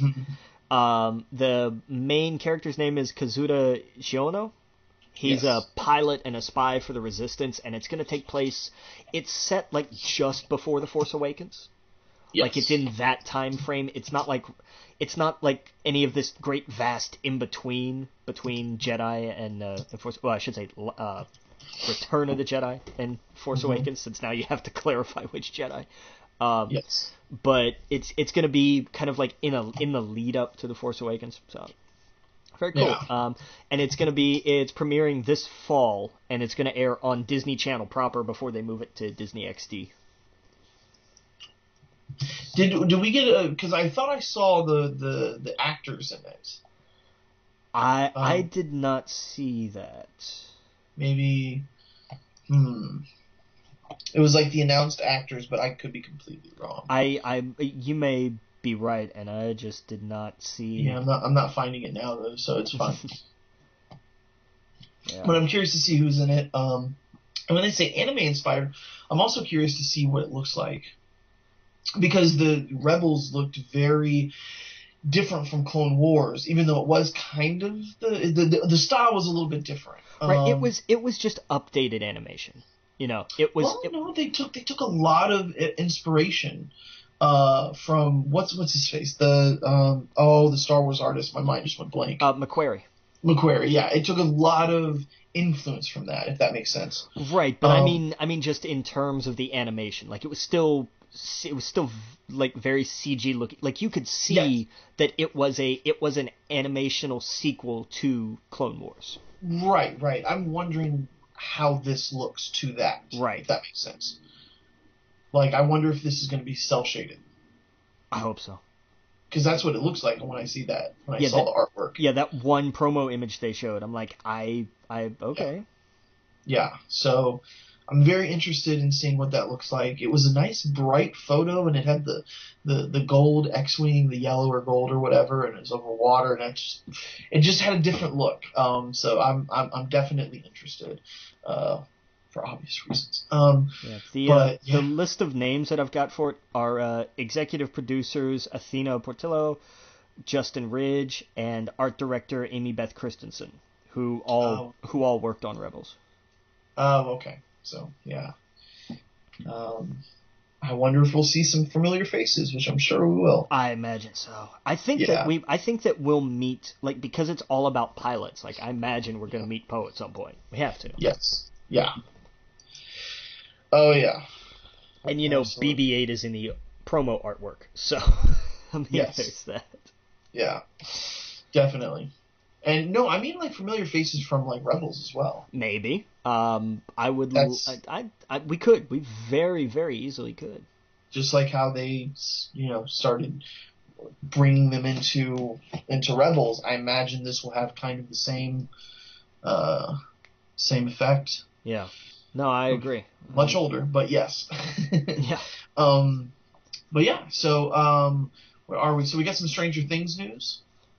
Yeah, Cary Elwes has joined Stranger Things Season 3. He's playing Mayor... Is it Kiln or Klein? Klein, I think. I can't read the typeface there. And he's like the stereotypical, like, sleazy, slick-haired 80s kind of political candidate deal. But that adds up. But, like, that's the type that they're going for. Like, that's where they're playing. So, right. But very cool. Very cool. Yeah. I like that. USA has ordered a Bourne spin-off series. It's called Treadstone. And it's created by Tim Kring, who did Heroes. For better and worse. So the first season was pretty good. The first season, again, it's the opposite of The Office. The first season was amazing. Everything else sucked, but the first season was really good. Yep. Yep, exactly. Oh yeah. Man, I'll tell you what, man. I you and I both were kind of like, these Titans photos don't look all that great, but the internet being the internet, it went after Anna Diop, or Diop, I do not know how to pronounce this, I apologize, for her look as Starfire, and she was having none of it. Oh yeah. She hit back hard, and good for her. But I agree with everybody coming out and saying, like, these are completely out of context and all this. And I mean, we've seen the promo art. Like, we've seen the promotional photos of people in costumes. Like, this is not what these characters are going to look like all the time. I hope. It looked rough. Yeah. It looked really rough. I didn't know what they were wearing. Like, it didn't make any sense. Yeah. Like, I don't... The word going around is that was a scene where they were just told, like, grab civilian clothes and go undercover. So, of course, they just grabbed, like, really awful outfits. Yeah, it looked like they were going to a swinger party, and I don't know what generation. Right, but I mean, but that's the thing, is it's probably going to be played for a gag. Because, like, how many times have we seen that of, like, being conspicuous, and, somebody shows up in, like, a leopard print tuxedo or something, Right, and it's that kind of thing of, like, oh, this is all wrong. Yeah. And I imagine that's... But again, I mean, that's all we have are a couple of images on set. Like, we know nothing about anything of it. Yeah. Oh, yeah. So, yeah, oh, boy, it didn't look good, but, yeah, I can't wait for some official, pictures released for it to get excited for it. So I'm definitely going to check it out. The thing is, that one's behind a paywall as well, and I just don't know I can't do that. Right now I've dropped everything except Netflix and HBO Now because of Westworld. Yeah. Because, man... Oof, did you watch Westworld Season 1, right? I did, yeah. Season 2,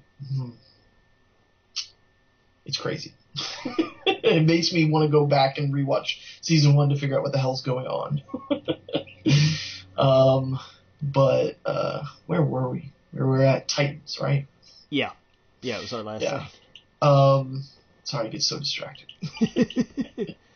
We got some Turn Up Charlie, a Netflix Lane's comedy series created by and starring Idris Elba, which is cool. I didn't know anything about this. What's Turn Up Charlie? It's a little half-hour comedy. It's going to be 8 episodes, at least for the first season. Elba plays the title character, who's a DJ, and that's really all we got, pretty much. Oh, okay. I didn't know that Idris Elba had been on The Office. Otherwise, I probably would have started watching it a lot sooner.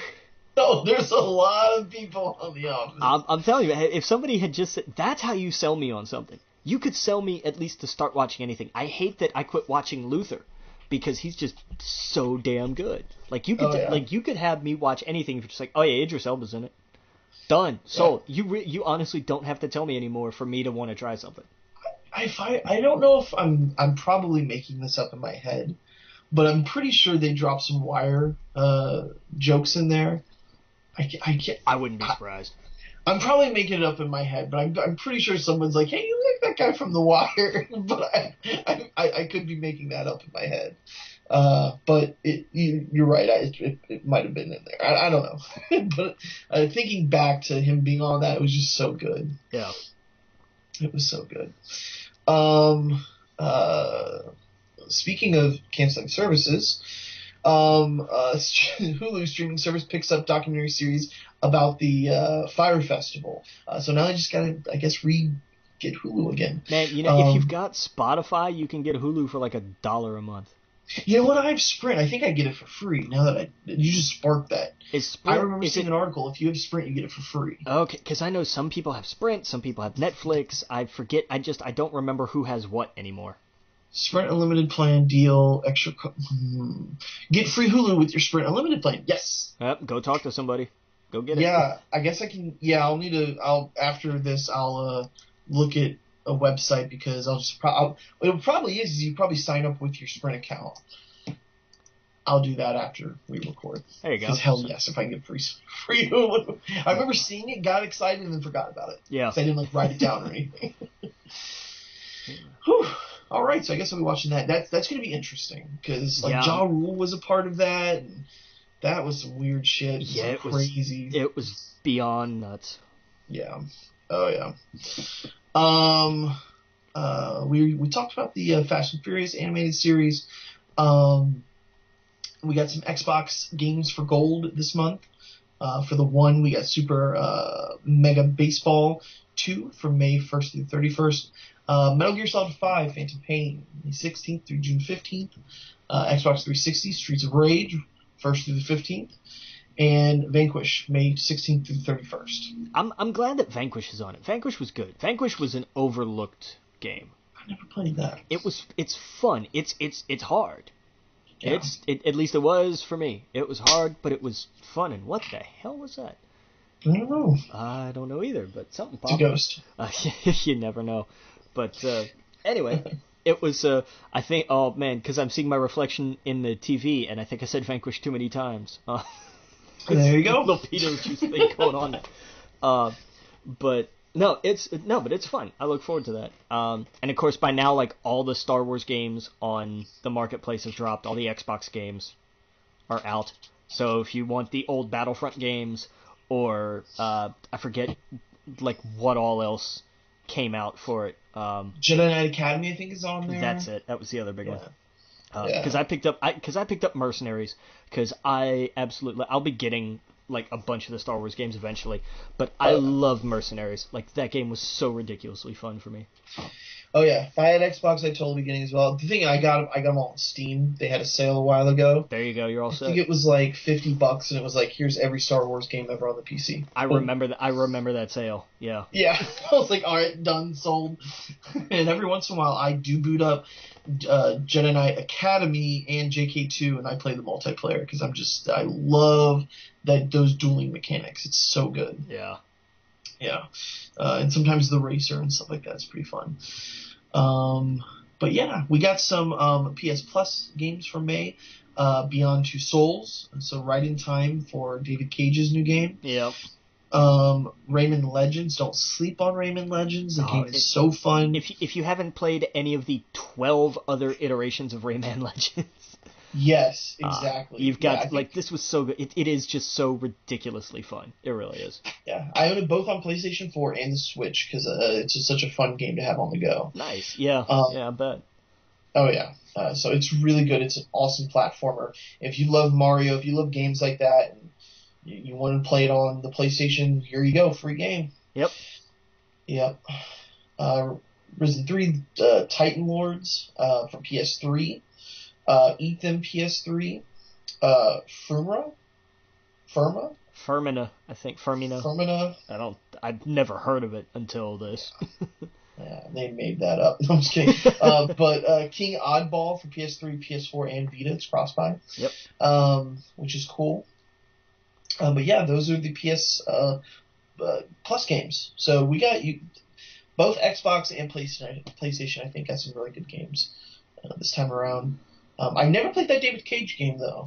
Beyond Two Souls was good. It was a definite step up from Heavy Rain. Okay. It's interesting. That's the thing. Like David Cage games are all about a very cinematic experience. They are all story. Right, like adventure games. Yeah, they're so you have to be ready for that. They're like the old what was it? I can't remember. They remind me of the old LucasArts adventure games, but just like a modern version of them. That's exactly what I was looking for. It's that kind of game. So there's not a tremendous amount of quote unquote gameplay, but they're not meant to be. Like they are their own thing and deal with it. So and now you get it this month for free. Give it a shot. Like it's good and it's interesting. At least I thought so. But yeah. Oh yeah. Let's see here. There's apparently a top secret studio over at 2K that's working on a new BioShock game. Oh wow! Which is not. How are they doing a new BioShock game? Because they can. Oh, a little unnecessary, I think. Like, what are you going to do with that? I don't know. I think they closed off the story pretty good. I think they did too, but I don't know. There's money in there's money in that franchise, so they're gonna find a way. True. Yeah, you're absolutely right. Let's see here. We got some Nintendo Switch news. The online details to be revealed in early May. But yeah, probably in the next couple of weeks there'll be a direct about it or something. Yeah, which is awesome. Let's see here. We got some Shadow of the Tomb Raider. The reveal trailer was released, and I saw that a lot of people, like at IGN and whatnot, got to play a little bit of it. So I'm sure that'll be up soon. But yeah, the photo looks cool. Yeah, I mean, it seems like a Tomb Raider game. Like I don't mean that as a bad thing. Like I enjoyed the reboot. I liked Rise of the Tomb Raider. And this just looks like a continuation of that, which is fine. I don't need. You don't have to reinvent the wheel every time. Exactly. Absolutely. Go ahead and take this next one here. Yeah, get a drink. Yeah, Shenmue and Shenmue 2 are getting remastered editions for PS4, Xbox One, and PC at some point this year, which I think is pretty cool. Yeah, I never was into Shenmue. They're odd. They're good, but they're. You've got to be in a different headspace for them. Yeah. Oh yeah. We got Wave Race producer. I'm gonna butcher that. Allow me. Shinya Takahashi. There you go. Teases new game on the Switch. I want this. I really want this. I don't even have a Switch yet, but I want this because man, did I love Wave Race. Yeah, it was a good game. 64 was good, but Blue Storm on GameCube was my favorite by far. Yeah. I hope it was called Blue Storm. I remember it being called Blue Storm, but it might have been something different. I think it was Blue Storm. I remember playing the 64 one, but that was it. Yeah, but the one on GameCube was awesome. I loved it. Oh, word. We got a new Castlevania game. There's one on mobile, right? That's the one that they're. I don't know if that's the one that they're working on or I thought one came out, but the Grimoire of Souls, that's the one they're developing right now, right? Yeah. 2.5D side scroller for mobile. Man, I do not want a precision platformer on mobile. That's kind of the issue there. On the Switch, totally can see. That'd be great. Even then it's a little weird. But you do want like a good controller with that. But for touchscreen, that's the last thing I want. Yeah. I think you'll see this on Switch before long. A lot of games of this size on mobile wind up on Switch at some point. Hopefully, but because it's Konami, I think this is a way for them to go, well, we can make $1 million, off of somebody. Yeah. Just because they'll make it where you die 3 times in a day, you can't play until the next day unless you buy an extra life. Yeah, probably. How those mobile games work is that they'll let you play for a little bit and you can pay to keep playing, or you can wait 8 minutes for whatever to finish for you to get an extra life. Or watch an ad or something. Yeah. Or watch an ad. I was at someone's house the other day, and I brought my phone over, and the second you go to someone's house who has kids, they're like, where's your phone? I want your phone. And I made the mistake of letting them play with it before, so now it's just like, that's just how it is.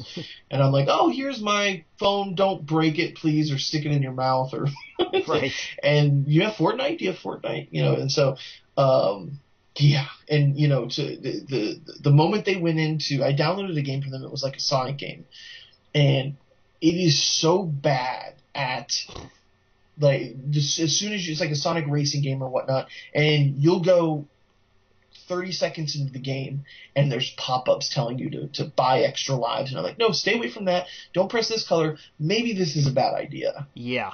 And here, just play Fortnite on my phone because it's not going to try and sell you anything. Yeah. But yeah, it was so bad. I was like, this is incredibly bad. And it's very trickery. Like, it's very tricky around it because it's very in your face, like, buy 6 balloons for 12 credits. And it's just terrible. Mm-hmm. But anyway, I digress. We got some Dark Souls news. The Switch version is delayed until the summer.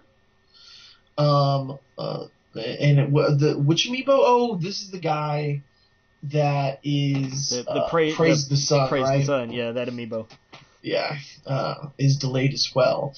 That's interesting. I mean, I imagine we'll start seeing a lot of things delayed on the Switch when they're trying to come out at the same time, because it does take some time to make it a little bit different. Yeah. Which I'm okay with. Did you see that there was a big hack on the Switch? I think I had seen something about it, but I didn't really read up on it.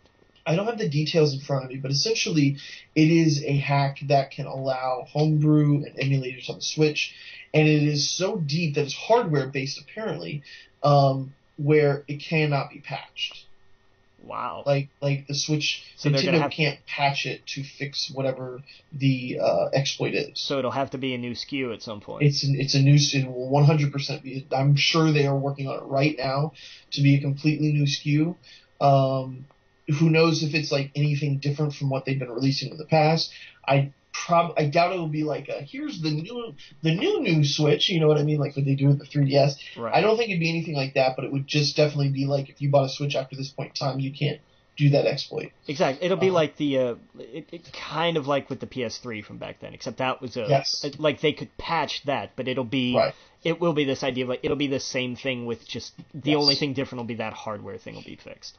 Right, and hopefully the silver lining from this is that maybe this makes Nintendo go, shit, we need to talk about Virtual Console like now. I wonder if that's why, because I remember seeing that before I saw the thing about they're going to announce the online stuff. Yeah. Mm-hmm. I guarantee you that's why we're getting that announcement. So because I would obviously anybody would well, not anybody I should say, but most adults would rather.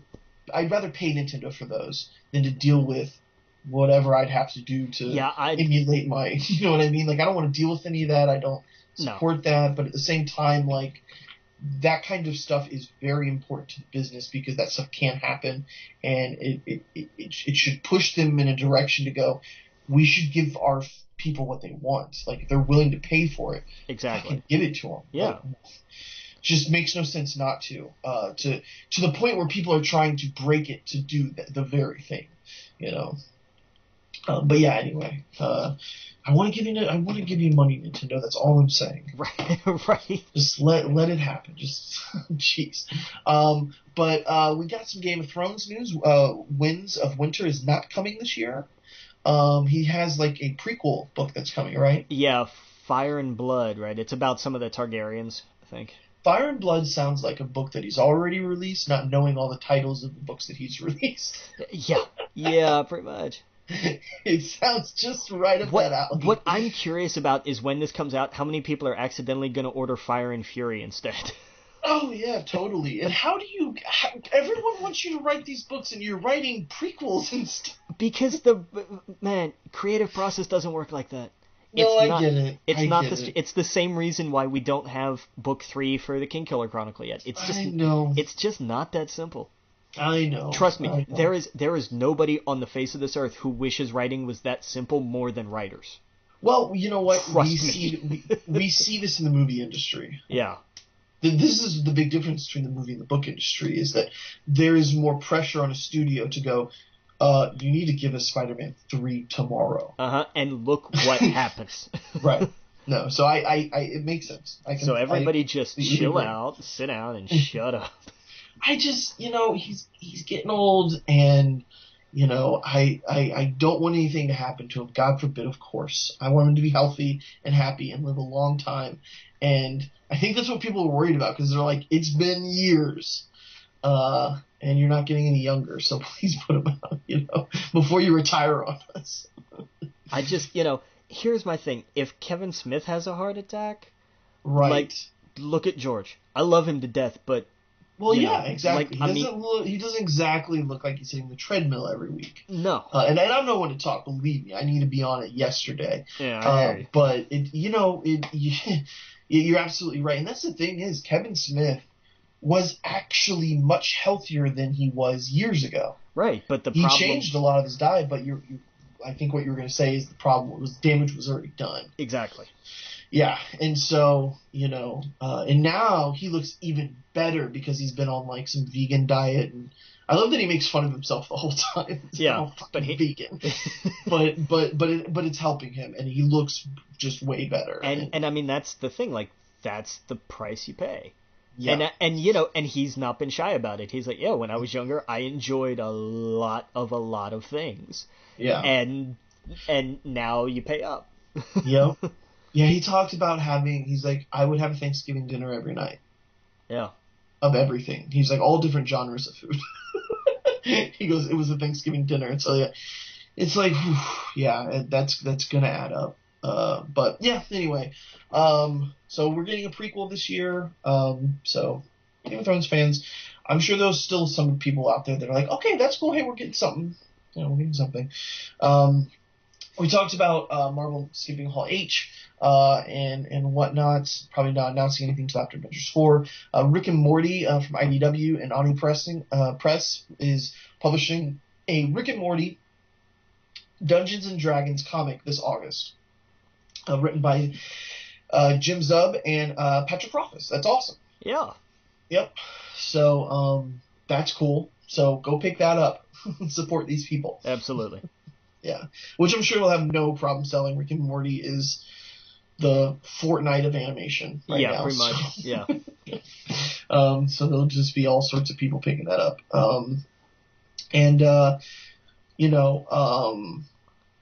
Let's save Westworld because I want to see more of it before we kind of talk about it. Okay. And plus, we're kind of short on time anyway. We're going to do the whole Avengers and Infinity War. But let's get into the Great Royal Rumble.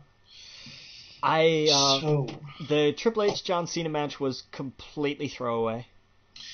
I didn't see that. I got food. Like, there was no... Like, I mean, it was fine. It's a fine match. Mm-hmm. But, I mean, like, why? There really was no point to it. There was no story told or to tell. It was just, that's the match that opened the show. Okay, fine. I felt like that was most of the matches. Well, I mean, at least some of them had championship, I can't remember the word. True. Like, they were fighting for stories. Right. Attached to it. You're absolutely right. I guess the other one I was thinking of was the Rusev Undertaker. Yeah, that was another one that was just like, okay, sure, because Undertaker, fine. Like, and that was fine. It was more than I was expecting, so I'm okay with that one. Right. But yeah, that was the other one that was just like, okay, they just made this because. Like, that's really why. Yeah. The cruiserweight match was really good. That was the match that should have gone down at WrestleMania. I loved what he did with Ali. Don't get me wrong, but this one just had more punch to it. That was good. The Raw tag titles were good. The right team won that, no question. Because the bar is on SmackDown, so that would have been awkward. Right. The SmackDown tag title match, obviously. That was my problem with that one real fast, though, is that since we knew that, we kind of knew the outcome. And I know they tried to fix it and be like, well, if we win, we're staying on Raw. I was like, yeah. It's kind of let the cat out of the bag already. Right, yeah. Yeah. The SmackDown tag title match, the Usos lost because Naomi wasn't allowed to be there, because none of them were. But except for Francesca. God bless Francesca for being the only female in appearance. Oh, wow. Yeah. That's funny. Step at a time. Earlier, progress. Some progress, better than no progress, but we need to have more progress. Yeah, the hope is that in a few years that it becomes a place where they can do that. Yeah. And hopefully money talks. Hopefully that's the whole idea behind this in the first place. Exactly. Like, that's nothing. There really is no greater motivator than a lot of money.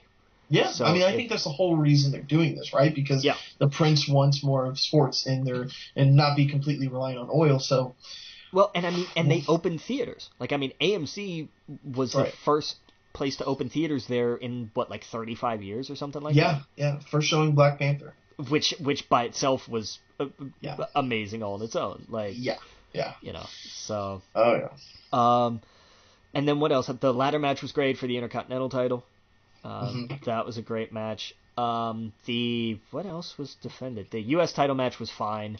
There was no in-ring chemistry between Jeff and Jinder whatsoever. No. Given, especially that botch was just, oh my god. They're gonna play that. They're gonna, let me say it this way, they're gonna play that on YouTube as much as WWE is gonna play Titus O'Neil. Yes. Because that was amazing. Yeah. When he just died, I was like, what happened? When he just ate it. He was running down to the ring and he just ate it and just slid almost completely under the ring. It was the most magnificent thing I've ever seen. Yeah. Oh yeah. It was so good. Good. I took I'm like, what? And then, once they replayed it, I was like, oh my god. For three times, they replayed it after they replayed it. They were like, we're replaying this to show you. And now we're replaying this to show you again. And I love that Byron was like, what the hell? Let's see it one more time. Right. Oh, yeah. Oh, God. That was so good. It sucks that it happened to him. I hate that all these things keep happening to such a good guy. Yeah, because Titus is legitimately an awesome dude. He's an awesome dude, but whatever. This is something this is something that's not going to go away anytime soon. No, and he'll run with this. He'll find a way to make this work. No doubt. He will. He will. And it's to me, it's better to be remembered than not to be remembered at all. How do you, Hillbilly Jim? How do you want to be remembered? I just want to be remembered. Yes, and exactly. It's a moment everyone's going to be talking about. Sure, I just can't wait until the next time he comes down to the ring for a match or something, and whoever's in the ring, like he's there for he and Apollo are tagging against I don't care who, and one of the guys they're up against reaches over and grabs a bottle of baby oil and throws it to him, I would just die. I would absolutely die laughing. And the crazy thing is, and I know I'm going to sound crazy for saying this, or probably people won't believe me, but while they were running down to the ring, I think it was Apollo was before him, right? Right. Yeah, it was when Apollo was running. I thought to myself, I wonder if anyone's ever busted ass running down to the ring. Swear to God, cross my heart, hope to die. And a little bit after that happened. And then I was just like, oh my God. But someone did before, and it was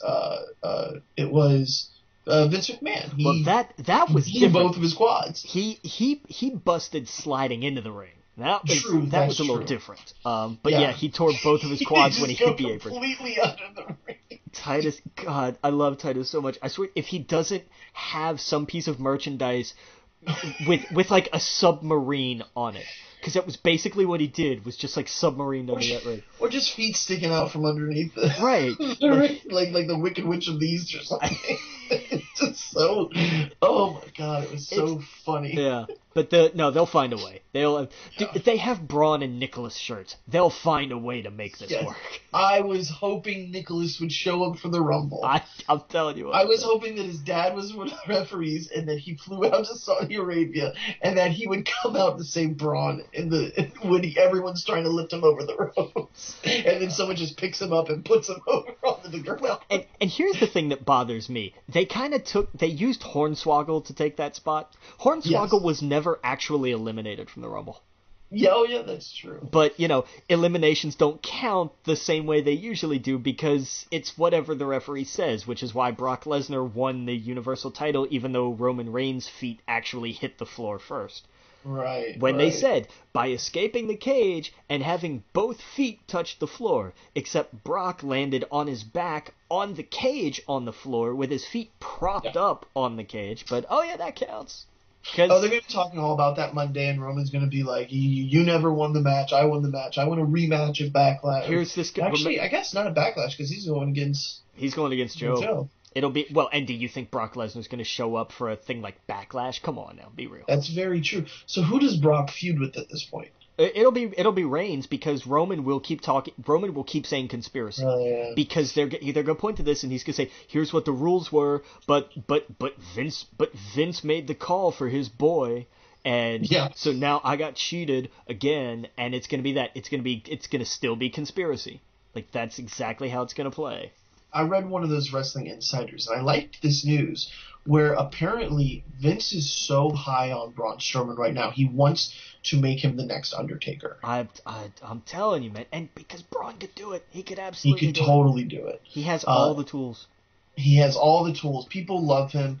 You could see the response, and spoiler alert for the end of the Rumble, Braun wins. I don't mean to jump directly to it, but I thought that people's reactions because they wanted Bryan. Right. And everyone wanted Bryan because he made it all the way through the Iron Man through 50 people. But people were excited because it was Braun. He's kind of the new Daniel Bryan. A little bit. I mean, you're not really wrong there. Yeah, there's a little bit in there because he had a well, I guess he didn't have the challenges that Daniel had, but he naturally got over by the fans. Right. That's I'm telling you what, man. You could have a stable with Braun, Bryan, and Rusev, and just call it the Overs. Oh my god! I mean, throw Finn in there with them. The new club. The Over Club. Yes. The fan club. Yes, exactly. Done. Sold. Put it on a shirt. Give me 10%. Yep. Just put the word over on it. But yeah, man, I thought it was fun. For the Royal Rumble part was, that saved the show for me. Yeah, the show kind of went. It did what WrestleMania did. Like it started off good. Like it didn't start off as good, but it was it was a fine show. It was okay. Like it wasn't anything great. Yeah. But, so I don't know how this is going to work. Is it they're going to do this once a year? Maybe. I don't know. Well, you think they'll call the next one the Greatest Royal Rumble 2? The next Greatest Royal Rumble. I guess. Right. Even greater. The second Greatest Royal Rumble. Right. Greater than the last Royal Rumble. Yeah. Because like 5 years from now they're going to be calling it it's the why do we keep coming all this way over here Royal Rumble. The 14-hour flight Royal Rumble. God, man. Or was it Tyler Breeze that just came in and got out? Flew 14 hours for that. Yeah, and I'll tell you what, man. And I liked the 4 guys from the tryouts that they showed. Yes, I liked all of them. I really liked the third guy who kind of looked like Neville, whose name completely escapes me, and I don't want to butcher it. Right. But he looks like he had that look, like especially in his eyes of I want to be in this ring. Oh, he had it more than the other 3, and man, when they brought the Daivaris out, I thought, oh, this could be bad. Like this could actually be bad. Right, some real heat. Some like legitimate, like real world, like. I bet Jim Cornette was saying all sorts of things. Man, oh my God. But I mean, of course they were there to come out and put those guys over, and they did their job, and it was great, and the crowd enjoyed it, and they, as far as I know, got out of there alive. So, right. But did you see the seats that they were on? Man, like the front, it was like the front 7 rows, and they were like big giant ass chairs. It was like the VIP section, and they separated the people around the ring. I noticed that there was a huge gap between them and the people sitting actually in the arena. Yeah, well, progress comes in small steps sometimes. Right. I guess that was the VIP. I guess normally at these events the VIP are on like boxes and stuff. Yeah, it's different. Like everybody has like box seats and everything. Yeah, but it was very distracting because they had like waiters and stuff. It seemed like waiting on them. Yeah. To bring them stuff, and all these people moving around and talking and having their backs and like on their phones and whatever, and it was just like, are some of these people I felt like some of them were there just because of the event and not because they liked wrestling. Right. Yeah, they were just like, I have a lot of money and I want to be on TV. And that's the trade-off. Which is why this was just a one-shot thing and not like part of a big giant, and it was its own thing. Right. I don't see a lot of this, like anything that wasn't a title change, I don't see it carrying over much. Right. Well, I mean, do you think Braun carries this around all year? No, I think this was a one and done thing. I think those go in his house, and I think it's something he talks about. I think it's I want him to carry that green belt everywhere. I want him to carry the belt everywhere, because that's what I mean. Yeah. I don't mean like carry the trophy everywhere. I mean, no, my God, I want him to have the belt when he comes out. Because that trophy was bigger than he was. Jesus. Yeah, they were having to have him lift it, and I was like, yeah, they kept looking at it, and even Braun kind of looked at it like, I really don't want to do that.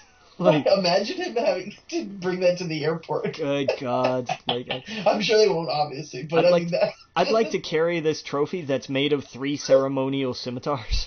Right. It was a boss trophy, to be sure. Like, it was a badass trophy, sure. And that title was amazing. That belt looks gorgeous. They need to put that next to the Women's Royal Rumble trophy, the Battle Royale one. God. To be like, look at the difference. Like, let's make this one a little bit better. Yeah.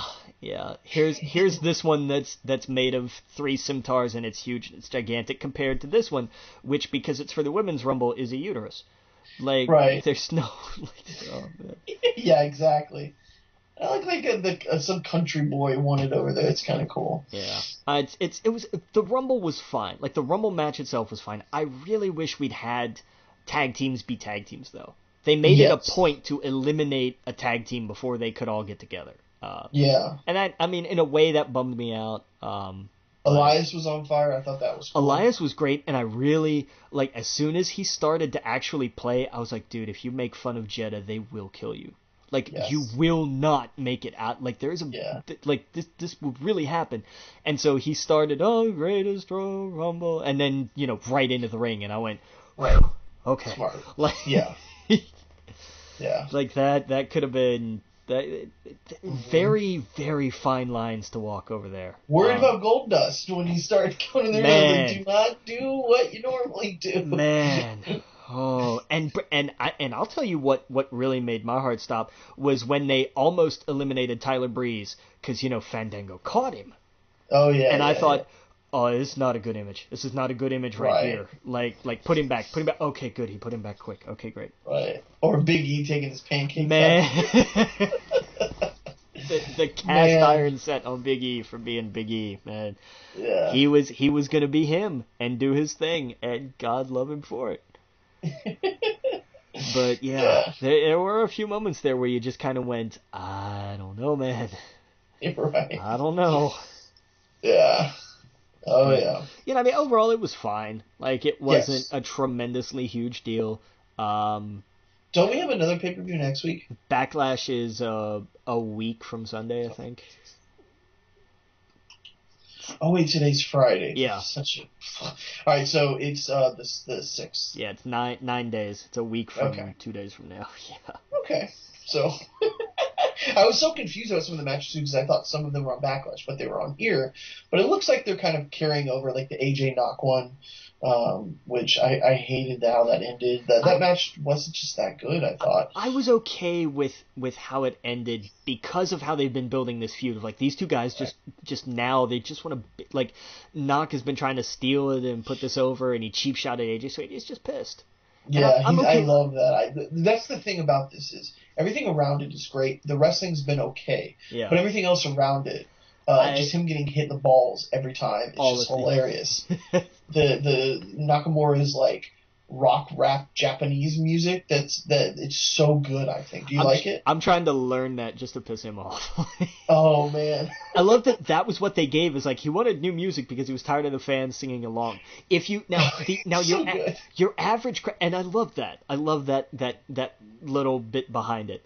But here's the thing: your average WWE crowd will just be like, fine, whatever. An NXT crowd will learn the chorus. Right. An NXT crowd will learn how to pronounce the chorus and would sing along with it. Yeah. They absolutely would. Yeah.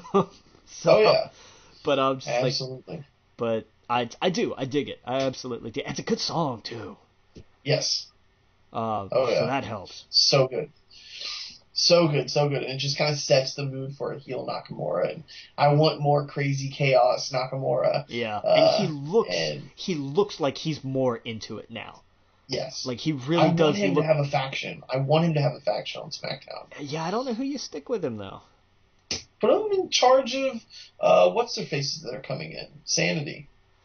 They're basically chaos, right? Like they're crazy. Yeah, but it's a whole different kind of... Nakamura founded chaos because there was no strong style in New Japan at that point. No, I know. It's the way he's acting. He's just being erratic, I guess it's because they kept saying chaos during their pretty much their introduction that I said that. But you're right. I don't know. I don't know who's even. I mean, him and Smojo teaming up would be a crazy. That would thing. Be nuts. That would be bonkers. Yeah, I'm just trying to think of heels on SmackDown that would fit with him. Knox, Samoa Joe. Put Mojo Rawley in there. Why the hell not? Yeah, put them three in together. Yeah. And then a fourth. You need a fourth. Man, I don't know. Who's in the women's side that's bad? Nobody that really fits in there, I don't think. Right, no. Unless you had Naomi turn, which could be interesting. Yeah. That would be such a total diverse group of people. It really would. Like, I would actually really like cool. that. Like, I would dig that. Yeah. Yeah, because if it was the 90s, they would just put us, they would move Tozawa and Itami from 205 Live, right. And they would call up they'd call up who was the big dude in the Rumble that nobody's heard of. Right. The guy they were like from NXT, it's this guy, and I'm like literally nobody knows who this is. Right. Like right. That would be their fourth. Like that would be that. I can't remember his name. They'd probably put Asuka with him. Yeah. There's your Attitude Era booking. Yes, exactly. But I love the idea of him, Joe, Mojo, and a heel Naomi. Like I think that would just be bonkers. Have them all share black and red. I mean, Joe and him do that anyway. So it'd be great. But all right, well that's gonna wrap up this week's episode. We're going to now record our Avengers Infinity War spoiler alert, so make sure you tune into that, because it's probably all going up at the same time. Make sure we'll be back next week. Make sure you go to our YouTube, We Geek Podcast. Make sure you go to our Twitter, We Geek Podcast. At We Geek Podcast, at The Logan Witt, at Adam E. Step. So shoot us an email, wegeekpodcast@gmail.com. Go like our Facebook group, subscribe to us on Apple Podcasts and write a review. And until next week, or until you listen to the Avengers Infinity War spoilercast, see you later, Captain.